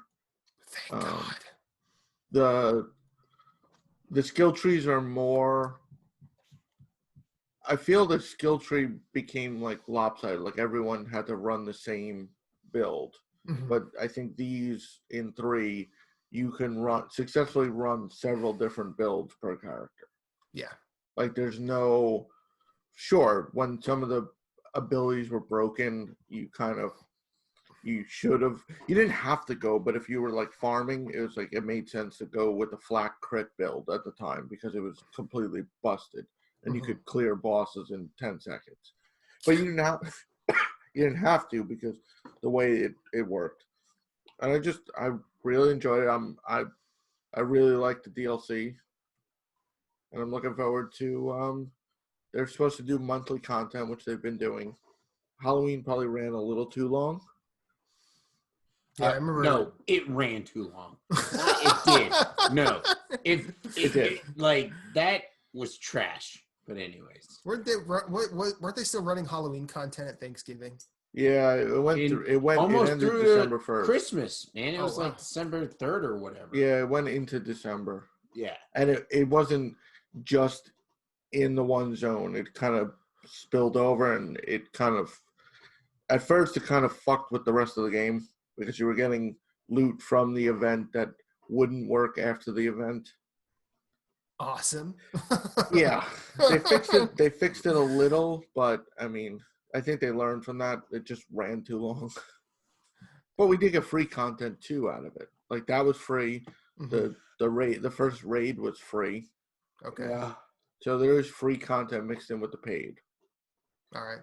But definitely loved it and look forward to playing it through 2020. Okay. My number 3, and I think something that I think it's something that goes into my top 3 is, or at least something I want to talk about before I say it.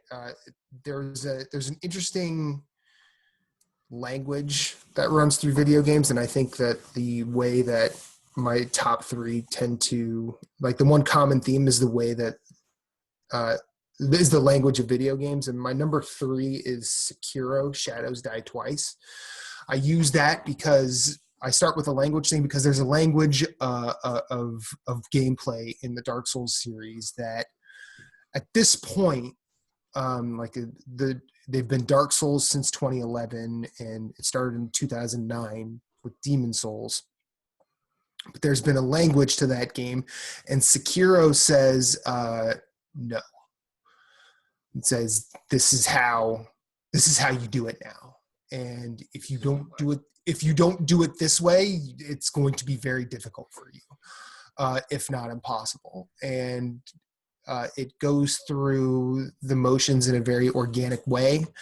Instead of being able to sword and board and turtle behind heavy armor, you have to get in. You have to get in amongst it with every combat encounter, whether you're against one or multiple enemies. And this game is packed full of moments. There's some of From Software's best boss fights, including their best ever boss fight, in my opinion. Ishin, the Sword Saint, the very final boss. He has eclipsed King Allant from Demon Souls as my favorite From Software boss fight. But the rhythm-like nature to the combat, the difficulty, the rhythm-like nature of the combat and the difficulty are definitely going to be talking points, but I think that the latter plays into the former in really cool ways, because if you learn the former, the latter becomes negligible. It's not the easiest thing to learn either, but every time I got a little bit better at an encounter, an area, a boss, I felt like that was a reward all in itself. I didn't need to level up. It actually sort of changed the way I play Dark Souls now, because I know, like, especially in early Dark Souls, I would just grind out levels to make my character more powerful.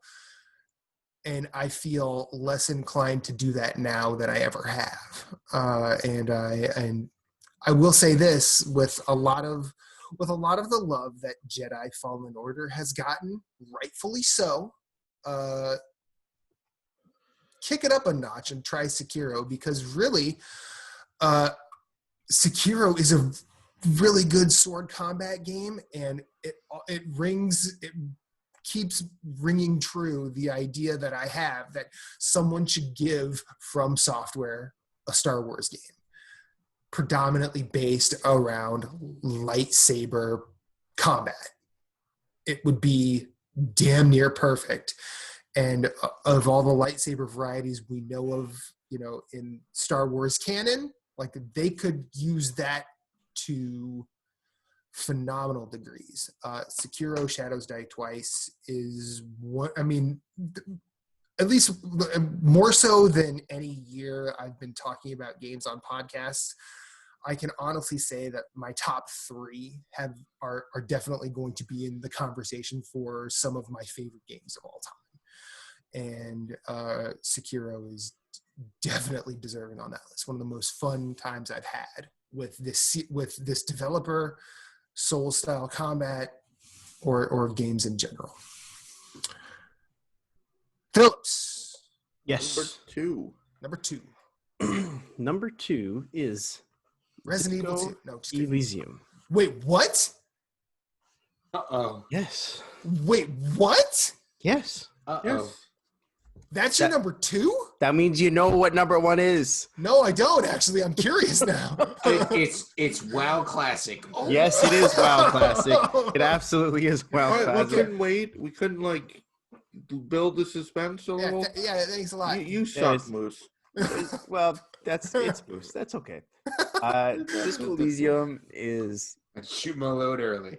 Here, I'll just. That's what she said. I'll explain then. Like, WoW is my favorite game of all time, so that's why WoW Classic. That was my favorite era of WoW.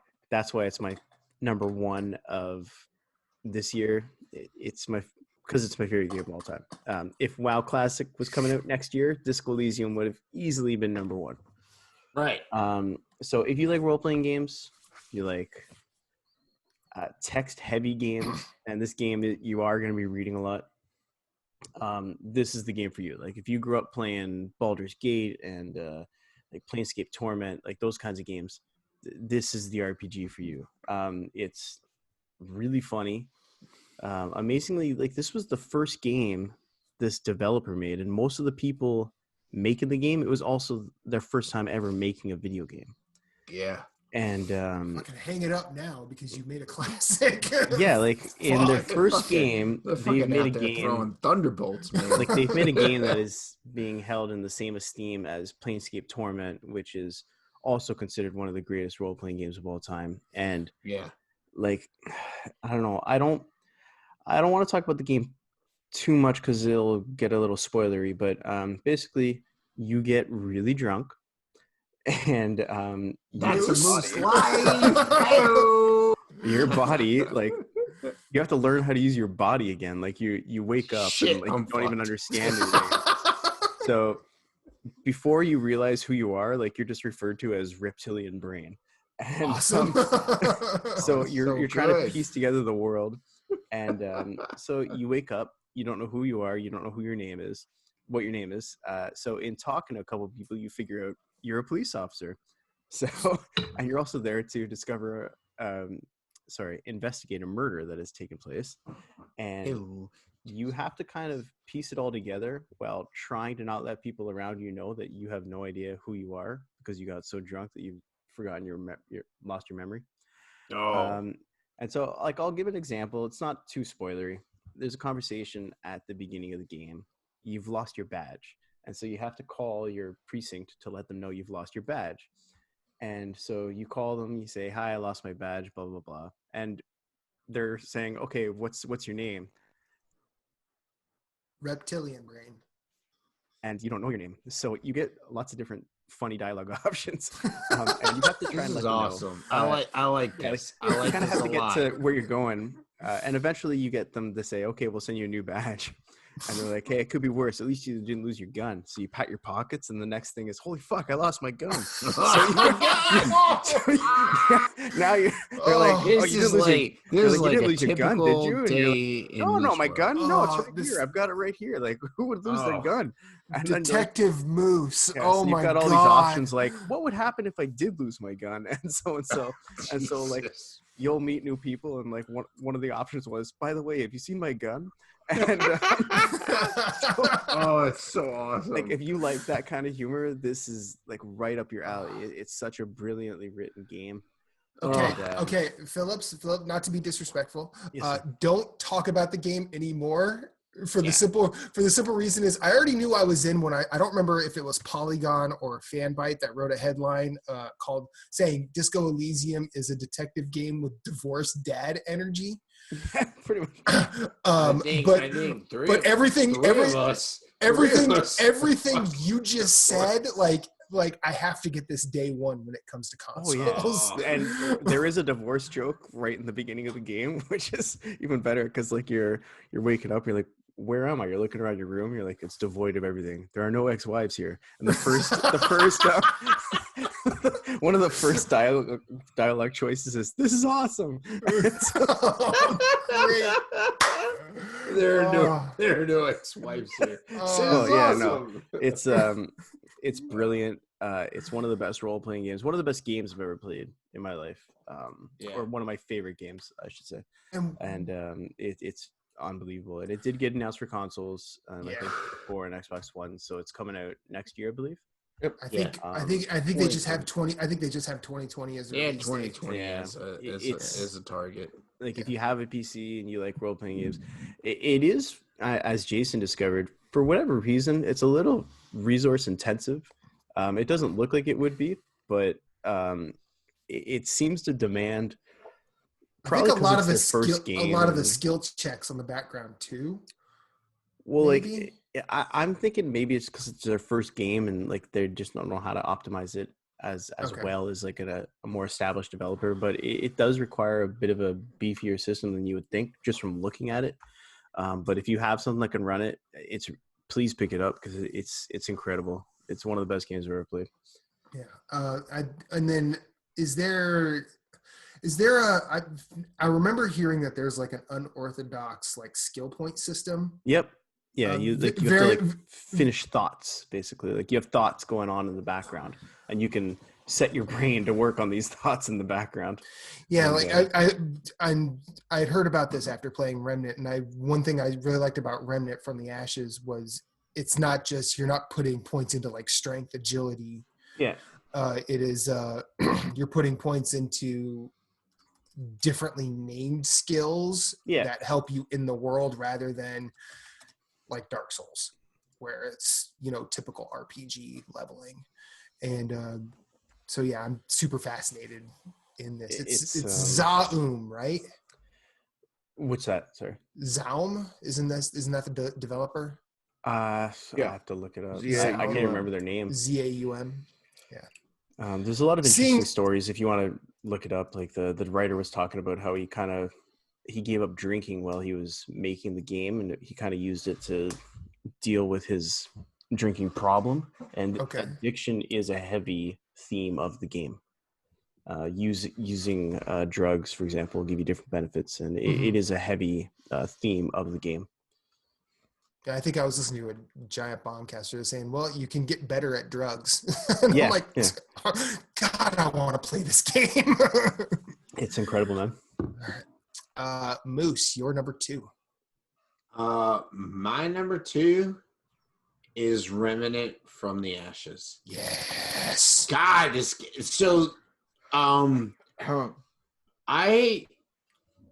game was not on my radar. And then it got put on my radar. And then I started shouting very loudly about it. Yes. And so I started playing it, fucking enjoying the hell out of it. Me and there was a lot of co-op.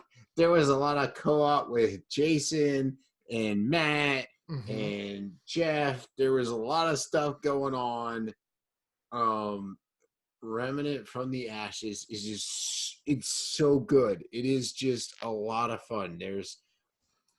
I loved the game mechanics in the game. One of the best things in the game that I hope other developers are like, whoa, what's going on is, okay, you hold L2 to shoot your gun, but if you're not holding L2, it's a melee attack. Let's revitalize. It's like how I brilliantly put it. Like, you have to aim in order to fire. Right. Like, revolutionize melee attacks and you're shooting. Just stop making melee.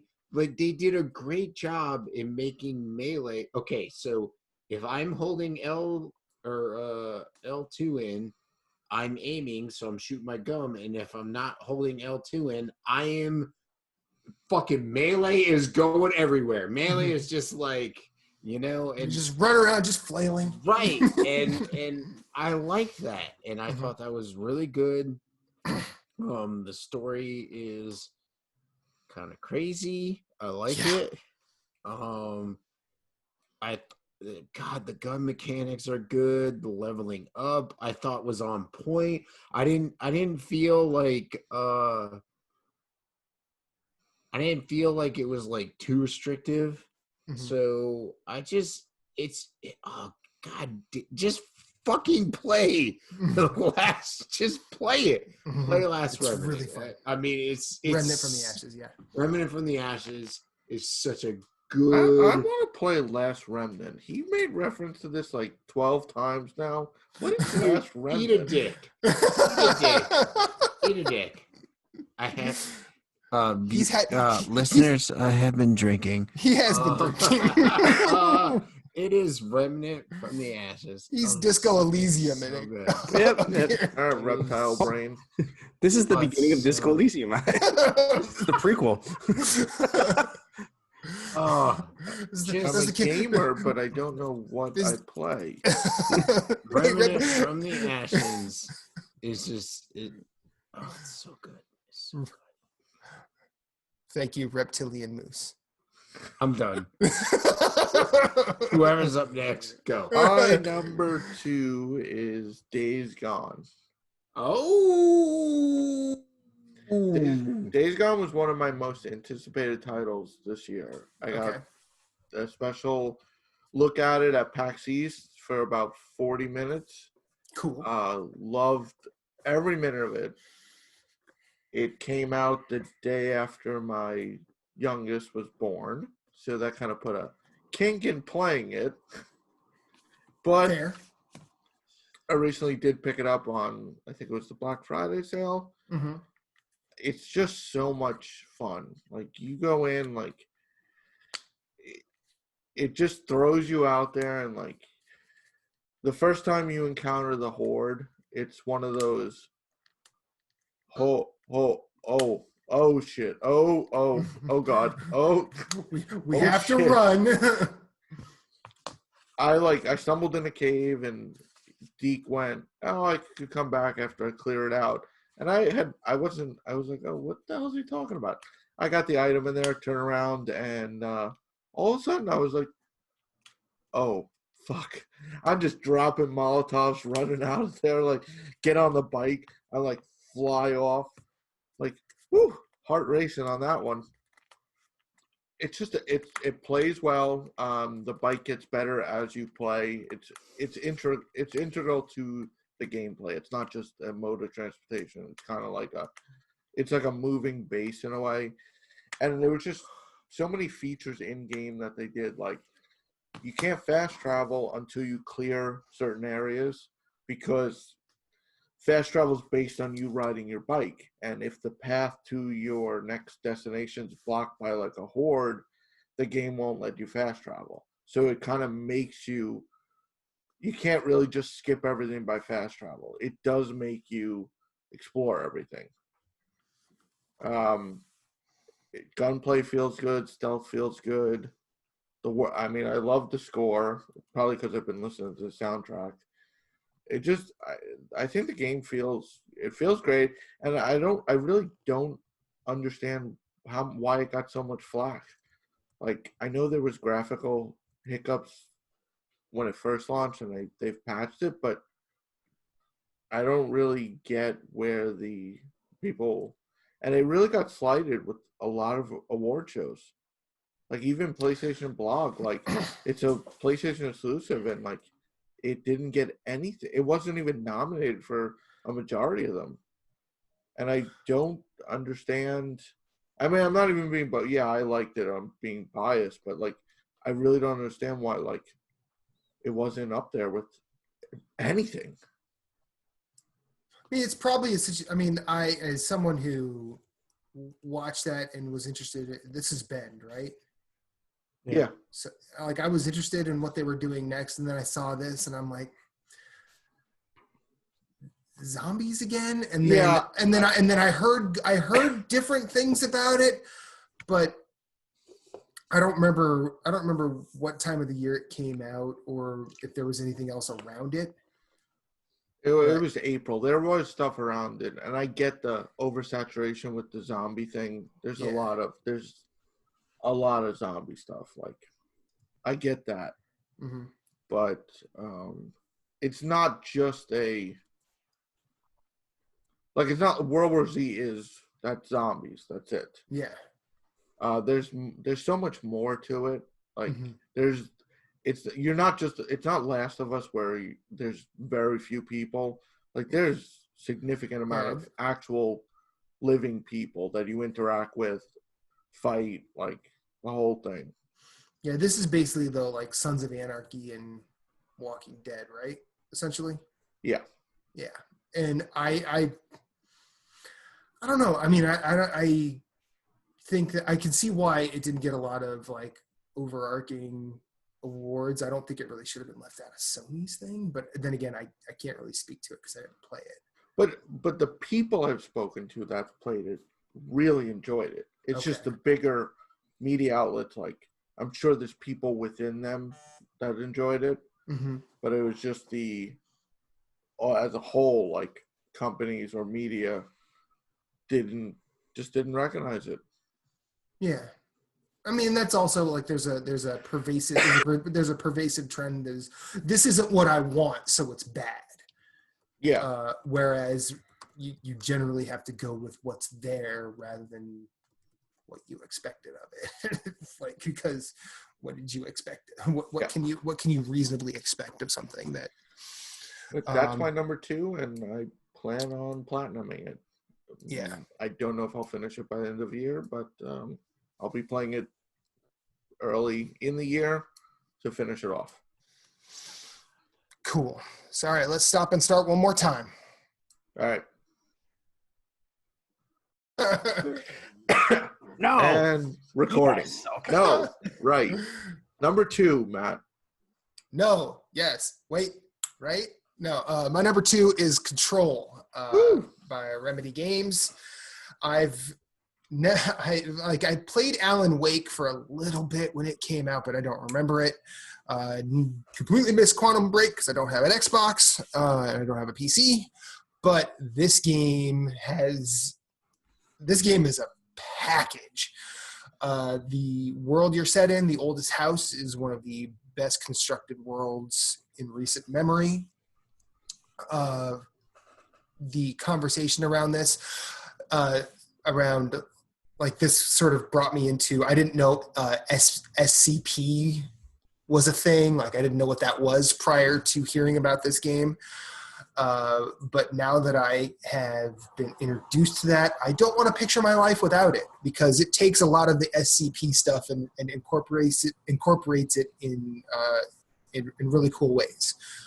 I like the idea that everyday objects that we all sort of take for granted can be objects of power. Like, and then you'll run around the world and you'll see like a rubber ducky in a quarantined room, and you'll hear audio logs of people running tests on it. And the tests will be like, quacking at duck, no response, or pouring liquid on rubber duck, no response. So they're just trying to figure out how to interact with the stuff. There's a side quest later in the game that you just see a man who's been staring at a fridge for like the past day and a half because it needs to be stared at. Otherwise, it deviates. And I think that idea is really cool. One of the best moments of the year in the ashtray maze. The combat's really good. Jesse Faden's a great character. I think a lot of people are giving her a short shrift on that. Dr. Casper Darling, that actor does a tour de force as someone who's, me personally, I work in healthcare, and I see the way I see doctors talk through processes of, trying to treat patients. Casper Darling has a lot of that energy where it'll be like, this is really interesting how this happens. But meanwhile, Jesse Faden is sort of reacting to the videos like, yeah, but that hurts some people. Don't you think about that? They capture that dynamic really well. It's also one of the only games I've ever wanted to read all of the things you pick up. I've heard a lot of people talk about like the books in Skyrim, where people want to read those, but they end up not. But all of the documents I picked up in Control, I read many of them multiple times. And I also like the art that's placed up around the world. Like, shifting walls is not a reason for overtime or something like that. You don't get overtime because you can't find the time clock. You don't get a pass to be late for a meeting because the wall shifted and changed the location. I think that stuff is really cool, and it was one of the most fun games I've played in recent years, as well as definitely one of the more fun platinums I've achieved. Control is amazing, and much like Jason has said about Borderlands, like it is the first game in a while that I want to play every ounce of DLC that comes out. So I'm looking forward to 2020 in that respect. Phillips. Yes. We already know what your number one game is. WoW Classic. Yep. Ain't nothing wrong with that. I'm not saying Fuck there your is. couch. Moose Wait a minute. is like Whoa. Moose is like Fuck it. Homer. Captain Reactionary, calm down. I did not aggress on you, sir. Moose is like Homer in that episode of The Simpsons where he ruined Star Wars. Yeah. No, I'm going to bat for my buddy, man, because you fucking hate MMOs. No, I don't hate MMOs. I've never played one. All right. So, and that's going to change in 2020 when I finally play Final Fantasy 14. WoW Classic is my number one. Yes. I have to get out of the way. So I am a huge MMO player. I have been since Meridian 59, which I think was like 96, 90. I've been playing the genre a long time. So World of Warcraft is my favorite game of all time. I've been playing it for 15 years since the beta. And typically, like, WoW Classic and Burning Crusade is my favorite era of the game of all time. So WoW Classic is not exactly the same as launch vanilla World of Warcraft. It's patched 1.12, so it has lots of different changes. And so the game is not quite the same, and the people are not quite the same. Like, we've already done this. We know a lot of the stuff. But even with all that, with the launch of World of Warcraft Classic, like, there was still all these new metas. I mean, people were got a new way to run dungeons, like a lot of the early dungeons, but they were running it. It's called Spell Cleave. Like, instead of a traditional group makeup would be 3 damage classes, tank, and a healer. And people said, well, what if we tried it with 4 damage classes and 1 healer? And they were able to do that efficiently. And the game just has so much depth to it that we're still finding new stuff today and finding new ways to play it. So I'm not huge on the raiding scene. I like it. It's just not my favorite. My favorite is PvP. Mm-hmm. And World of Warcraft for me is always been about PvP. And the PvE is what you do to get the gear to do more PvP. So, dude, I'm having such a blast with it. to put it in perspective, I've been playing this for 15 years, the same character. I've got 25,000 player kills on my main character. That's not a lot over 15 years. It averages out to 1,600 kills a year, roughly. That's almost Nathan Drake numbers in an Uncharted. That's true, just in one level. So the honor system for WoW Classic came out November 12th, and I've already got almost 5,000 kills. So I've been playing a lot of PvP in WoW Classic. And, I appreciate that this isn't for everyone. But for someone who loves MMOs, it's just really nice to have this early version of World of Warcraft to go back to. And from the dungeons, grouping with people, like you actually have to play with people. There's no built-in group finder, for example, so you actually have to interact with people. And that's one of my favorite parts about MMOs as well. Is just all the good and bad interactions you have with people.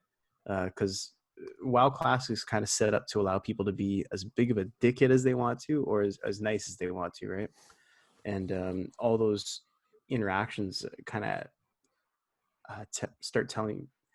add to your own story of the game. And so for me, it's just, I'm probably enjoying it even more than I thought I would. And it seems as if the popularity is huge because a lot of the servers still have queues. And the release of the Battlegrounds that just came out has been huge for the player base. I'm curious to see where they're going to go with it. Like, are they just going to release everything as it happened, or there was lots of original content that never made it into the game? So they could always fuck it up. Where does it end we don't now? What do you mean? Like, I joined WoW at the end, right before BC. But so yeah, we're not up to BC yet in the game. Is ZG the in next the game? thing would be no. Oh, okay. And the next thing would be is probably going to be Blackwing Lair, I think. Okay. Are you playing regular WoW at all? Not I was, but I haven't since Classic came out. Okay. But it's usually referred to now as retail, so like WoW Retail and then WoW Classic. I'll be going back to it because I thought that new expansion looked really, really, really cool that they showed at BlizzCon. So I'll be playing both, but for right now, it's just about Classic. Yeah. But yeah, I'm having a blast with it. I'm playing the same. I remade the same character, same name, and everything, and it's just I'm playing awesome. Dwarf Warrior. If you subscribe to WoW, do you automatically get Classic, or is that a second? Okay, all right, cool. Yeah, the game itself is free with your free in air quotes with your subscription. So if you subscribe to the monthly fee, WoW Classic is no extra cost. That's probably a more accurate way to put it. That makes a lot of sense. Yeah, no, definitely. Moose. Yes, sir. You're number one. He's like, what are we doing? Whoa, fuck you, asshole. I know exactly what I'm doing. My number one is Children of Morta. Yes. Oh, just a great roguelike. They fucking came in with the style. They threw in like, hey, not only do you get to play one character, you get to play many characters, and not only that, but like you could build your skills for one character and have it affect other characters. So like you get family traits, and it's fucking awesome. It's a great dungeon crawler. All of the classes that I've played, which is I think is pretty much all of them for the game, are just unique and individual, and they play well for themselves. But then like when you have to rotate them out and pick another class, like their bonuses carry over, and it's so fucking good, and I can't wait to platinum this game. That'll be a 2019 achievement for me. It is a plan and it is a goal to platinum Children of Morta. But it's so beautiful. They did a great job with the game. The soundtrack, I'm completely floored by this game. Like it is rare that I find like an indie game Well, I guess I shouldn't say that. It's not rare that I find an indie game that I like, but it is rare that I find an indie game where I'm just like, holy fucking shit, this is just kicking my ass on all levels. Like, of like, I'm great, you know? And Children of Morta is just fucking phenomenal. So, yeah, play it. If you get a chance, play it on whatever you can play it on. It's so good. It's a good game. I would add to that, play it, but don't let the first impression fool you. Because because my first impression of this game, I'm like, I don't know. And then I'm just like, you know what? No, Matt, you like roguelikes. You're going to come back to this anyway. So at least just spend some time with it. And then once I did, I'm like, oh. That conversation was, Matt, hey, Matt, sit down and shut up. Yeah. Sit down, shut up, pick up your Switch, and play it. You'll be fine. Yeah. It's not gonna help anybody if you don't at least try and figure this out, because that's most of games anyway. Yeah. I mean, the game was like a lot of my category lists, you know. It just best story, boss fight, you know, it's a lot of fun, and I highly recommend the game. I can't recommend the game enough. They did a great job. I saw it, I don't know how long ago, and I was like, man, this game you were talking about it forever. Yeah, this game is going to be awesome. And finally, when it released on PlayStation, I think you saw this as the same day as you saw Chasm. Probably. You were talking about probably. And then you saw Blasphemous shortly after. We're talking about that forever too. I know. It's just I love my indies, and I try and find those ones that just look like they're going to be really good. And so far, I've been able to pick the winners, and this is top tier. This one is a winner for sure. Yeah, definitely. Jason. My number one, we've mentioned it several times, is Remnant from the Ashes. All right. I'm really glad this got somebody's one, because I really felt bad that like I played just 3 games that I liked more than it. But Remnant is so good. It was just, and you know what? When I first heard about it, I saw it at E3. Mm-hmm. It looked cool, but it also looked like it's a co-op shooter. It's like that genre hasn't had much success lately, like Generation Zero. There was a couple others kind of would look like a bit like Evolve, but without the monster. Yeah, and I was like, But then you two tried it. And I was like, all right, I'll give it a try. And up to the first boss, I'll say it felt Souls-like, because it is punishing. Mm-hmm. I'll even say now, being level 550 out of 600 something, that first boss is still, I think, the hardest compared to the rest of the game. Yeah. Like, and it's very frustrating. And you're like, oh, I'm not gonna like this game. Got through the first boss. Not that the game's easier, but I think it's like it's almost like a gate check, and then you're like, oh, now I know how the mechanics work. It's like a skill check, yeah. I finished the platinum. I don't want to say it sucks, but it lends itself a lot to RNGesus, and he's not forgiving. No. But that said, me and Matt played a ton, like 35, 40 hours in co-op. Yeah. We were finding bosses and zones that we missed 20 hours into the game. Yeah. Like, we were still finding stuff. And we went and basically got every weapon in the game. Mm-hmm. And we didn't need to. We needed 1 trophy each that didn't even require half the zones. Yeah. But we're just but I want to find that. They added a free DLC zone. We got to experience that. And it just had some great co-op moments.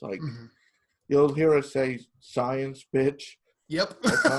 Yep. The particle accelerator has its special ability. It basically sends out a black hole that sucks in everything, bosses included. And there's actually a boss that we it multiplies itself. And at one point we dropped 2 black holes, and I think there was 20 instances of this boss, and they all just converged and exploded.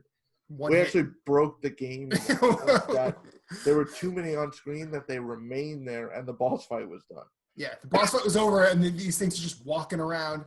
Like, you could shoot them, but they're like completely passive, and they're just like wandering around.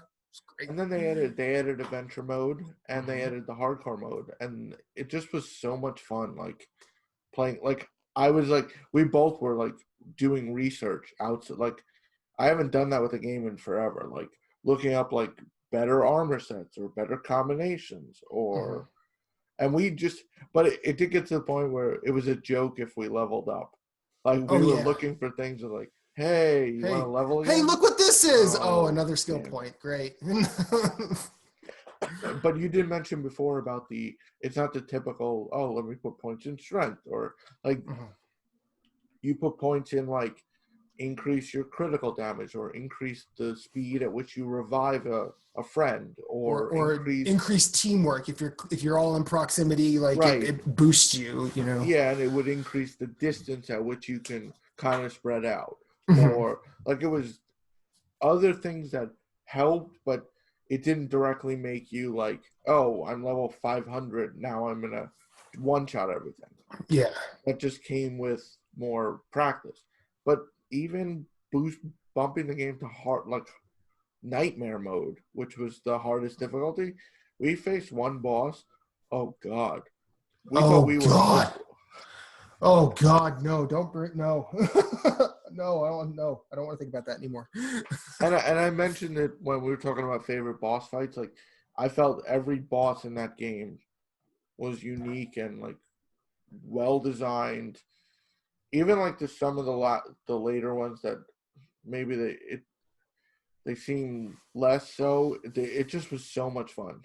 Yeah, I think just to add to that, the interesting thing about this game is it's a weird Paul's boutique of everything that has come about in this decade of games.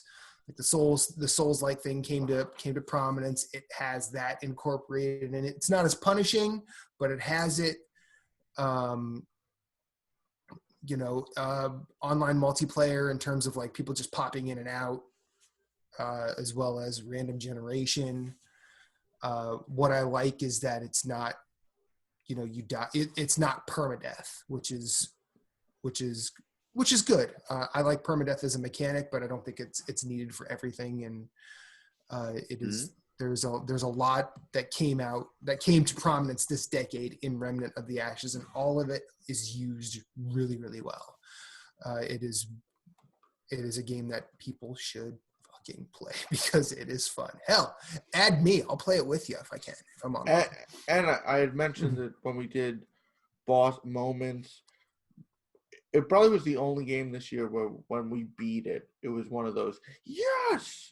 Like, yes, we did this. Like stand up moment. Like it wasn't like not that beating other games wasn't like that, but like you kind of just like Borderlands. I kind of knew what I was doing. I was like, I'm gonna beat this. This is not really.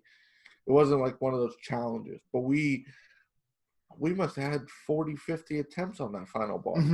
Half them we had no idea what to do. And they were like, oh. And we got to the point like Moose joined us and we beat the first phase in like 10 seconds. And he's like, what the hell just happened? He's like, oh yeah, don't worry. Don't worry. We figured this out. We got this. Don't worry, Donnie. He's a nihilist. He's a coward. It's fine. And you have to add in Lee from The Walking Dead. Yeah. Lee is the male voice. It's so good. Still so weird. Right? Definitely looking forward to. They're supposed to do DLC or added content in 2020. So yeah, a sequel or anything, I mean, DLC. I'd love a sequel, but I'd also be happy. I mean, I want to see what they do, like in the future. Just not pertaining to this. If they decided that. It's one of those things. Like, I'm okay if they didn't do a sequel. Yeah. Right. Like, I think the game was done extremely well. Let's hang it up. Move on to a different Like you different could, thing. there's definitely areas they can add. Like I mentioned the adventure mode. You can go to every planet in the game except one. There's no adventure mode, and supposedly they are adding adventure mode for that planet. So that's cool. Nice. But besides that, like, and the DLC they added, it's just another random dungeon that it fits right in. It's like just, it's not. There are things they can add. Yeah, I like the idea of them adding to the equation they have rather than revamping and redoing. Right. And hopefully the game, you know, the audience is there enough to warrant support, because I know you're following it pretty heavily. I'm following it, and I will definitely jump back in for every new thing that they do. Yep. So I guess it's my number one now. Yep. My number one is Outer Wilds. This is that's not a surprise. no, it's not. It's not a surprise for anybody. But yes, It's just, no, no, it's like a surprise. I It's just a huge surprise for me. It's Oh, really? Yeah. You want to know why? Why? I am astonished that Super Mario Maker 2 is not your number one. oh, After how much you raved about number one, Yeah. and how much I know you and love you, Yeah. I'm astonished that Mario Maker 2 is not your number Mario one. Maker 2 isn't even on my top 10 No, either. not even mentioned. Nowhere. Right. No. like completely void. Well, Like, there are reasons for that. I think that I don't want to. I think Nintendo. I think Mario Maker 2 is good. The solo content they added is great, and I think adding the Super Mario 3D Land or 3D World content is very good as well. However, Nintendo's implementation of online and their practices online, especially this time around, are way more egregious than when the Wii U was their console and when they were more naive in terms of online interaction. Because they're going around randomly deleting people's levels for no reason.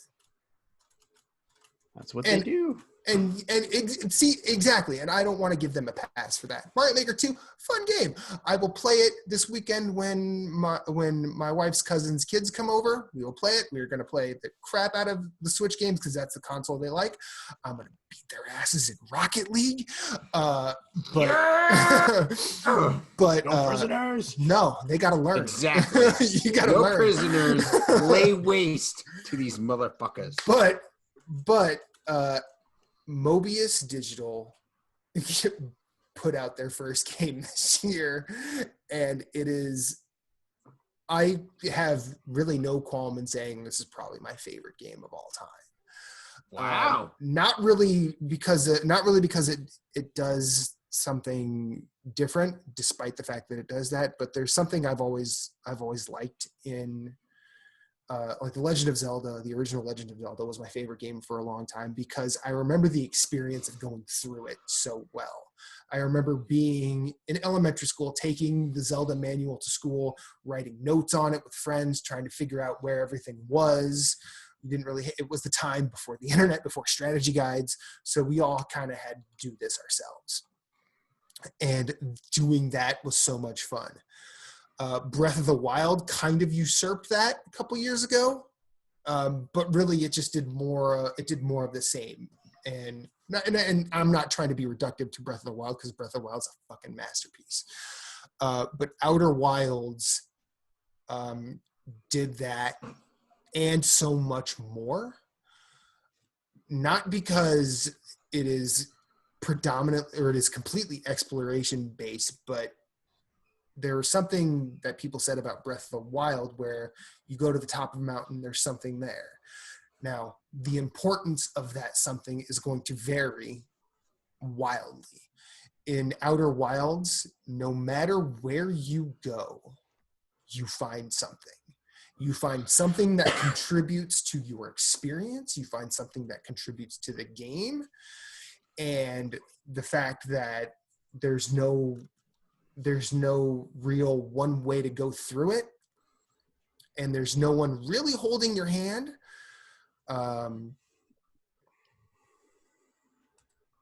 it makes, and there's it's such a deeply detailed and thoughtfully constructed solar system, on top of being able to create some events that just seem fucking random in terms of like player experience. I mean, my favorite experience in this game was the one that I recounted to Phillips and Moose in our Facebook chat, where I'm exploring this planet and I find out that there's a black hole in the center of it that is slowly, imploding the planet. So naturally, myself, I slip off a ledge, sucked into the black hole, slingshotted across the solar system, and now I'm floating in space like goddamn Major Tom from that David Bowie song, looking at the sun, the planets so far away, there's no way I can get to anything. And I'm like, okay, so I just kind of have to run out the clock because it's on a 22-minute loop. I think I might have been 10 minutes in, so I was stuck there. You can't just restart, or at least I couldn't at that particular time.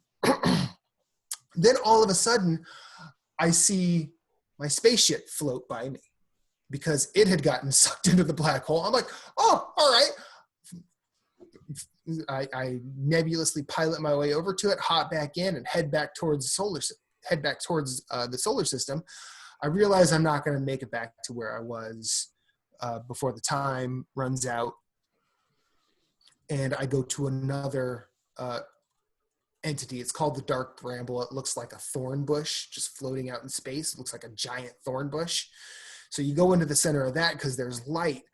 And then out of nowhere, I'm being chased by 5 gigantic anglerfish from which there's no escape. So I'm like trying to fly away from them, but naturally they eat me and my loop ends. And holy shit, like that was the moment where I'm like, I don't understand anything that just happened, but let's go again. Like, and the more I delve, the more you dig in Outer Wilds, the more you find out that everything is in service of everything else in that world. The narrative that happens between the ancient alien race that you see, as well as the narrative that happens between you and the explorers that are scattered throughout the solar system, because there's 5 of them. The music is beautiful and haunting. There are science fiction themes along the lines of 2001: A Space Odyssey, Sunshine, Solaris, the original Tarkovsky movie, as well as even Close Encounters of the Third Kind, because if you remember that movie, the chimes that the aliens use, or that the humans use to communicate with the aliens, it's very similar. Like there's a similar motif at work between the Outer Wilds adventurers, the 4 that are scattered throughout the solar system. And there's also one of my favorite lines of dialogue. I have to pull it up on my phone, so just bear with me. I have to find it. If you look around the solar system and pay enough attention, you will see a planet that moves around and disappears over time during the game. Mm-hmm. And it's called the Quantum Moon. And it is something that the ancient race was looking for, because they thought that that would lead them to the signal they had found that they thought was coming from the center of the universe. And you meet one of the ancient race on the Quantum Moon. I'm just trying to find the line of dialogue because I have it in a picture. It is, and after the conversation, you basically use like nouns and verbs to talk to, I believe it's a she. And towards the end of it, she says something that actually kind of put me in tears. Or I definitely had to fight him back, but she says, "We do not have much connection, you and I. Still, this encounter feels special. I hope you won't mind if I think of you as a friend. And, this comes at the end of a conversation where she says, I'm not sure I'm alive or dead at this point. I've been here for so long. And everything sort of, especially when you're barreling towards the end and the final music has sort of changed in a way that something momentous is happening, you find where the ancient race, the Nomai, their ship crashed and they couldn't make it to their destination. But post-crash, their race has been sending them messages. And they have figured out that the universe is ending. And they get there. They decide that they're just going to have one last sort of hurrah. They all get together and just hang out and just say, we're just going to be together at the end of the universe. And then ultimately, you find out that that's your journey too. I know I just spoiled the fuck out of that, but if any of you play this and get through it, like, it is such a rewarding experience. And even me saying all that doesn't really get to the bottom of just how wondrous this game is. Now it's a time loop game based, like, very similar to Majora's Mask, and there are things that happen at the beginning of the time loop and at the end and at different times. So if you know what you're looking for, you'll get to there and you'll still have to wait. Waiting around in this game is fucking awesome. Like, because you're just sitting there on a planet and you could just look at the universe sort of move around you. And while you're not in a huge solar system, it still makes you feel insignificant in a way that in a way that is like looking at like those old comics of Calvin and Hobbes, just looking up at the stars going, man, I hope we're not alone out here. And the thoughts that ran through my head playing this game, like no video game. I don't want to say no piece of media, because like I've seen 2001 and all of that. And there have been plenty of things that have made me think about existence and mortality and whatever. But this is the video game that has done that. And I've gone through, like, I'm saving I have one trophy left for the platinum. I'm saving that to make it my 150th. So on PSN profiles, it'll say, hey, you platinum this game. Then I will wrap it up, Moose. Stop. But I've gone through the time loop, like the start to beginning, I think at least 25 times now. And it never loses impact for me. So That's yeah, awesome. Outer Wilds is definitely my number one. I don't know how to really gauge what becomes your new favorite thing ever, but fuck, this is done some special things to me, and I can't wait to. I hope if and when Reba and I adopt, I hope I am able to share it with a child at some point. That's awesome. So yeah, Nice. I know we got about just under 3 minutes left before our infinite heat death of the universe. Yeah, it's we'll fix that. Yeah, we'll fix that. But this has been we did an episode 0, guys.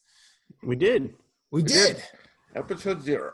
Episode Story 0. Route 0. Of Story Route 0. Of Story Route 0. Redundant of redundancy. It was good. I feel good.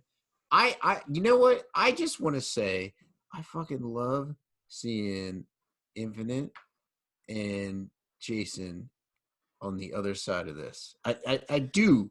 Like, Jason and I have done Nerds Gone Platinum. Matt and I have done Nerds Gone Rogue, and it is just fucking phenomenal seeing y'all two like doing this together. And fucking Captain Canada is like the icing on the cake, you know?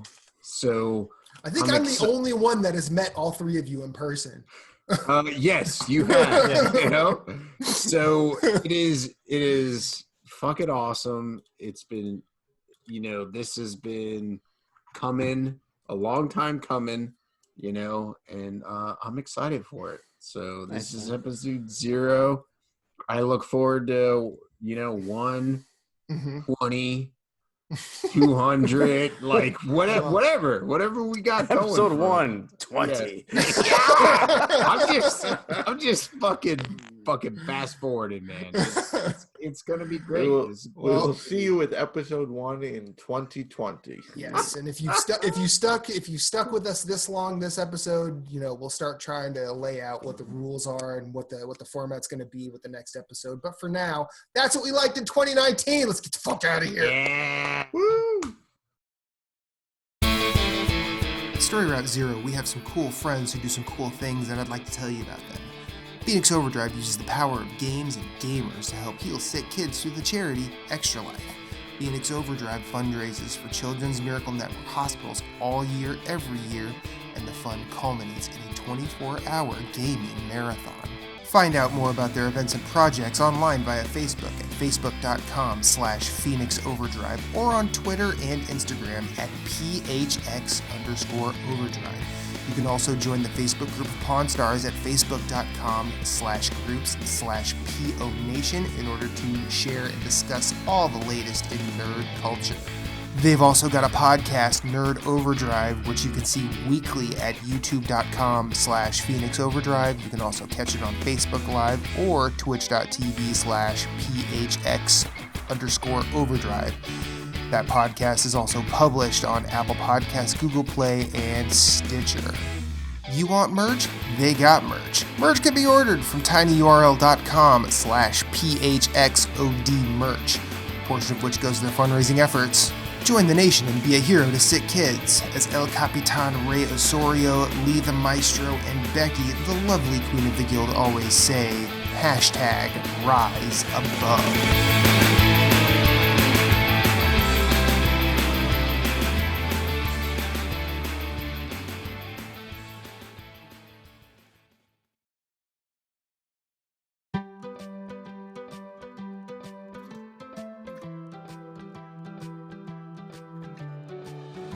This has been an episode of Story Route Zero.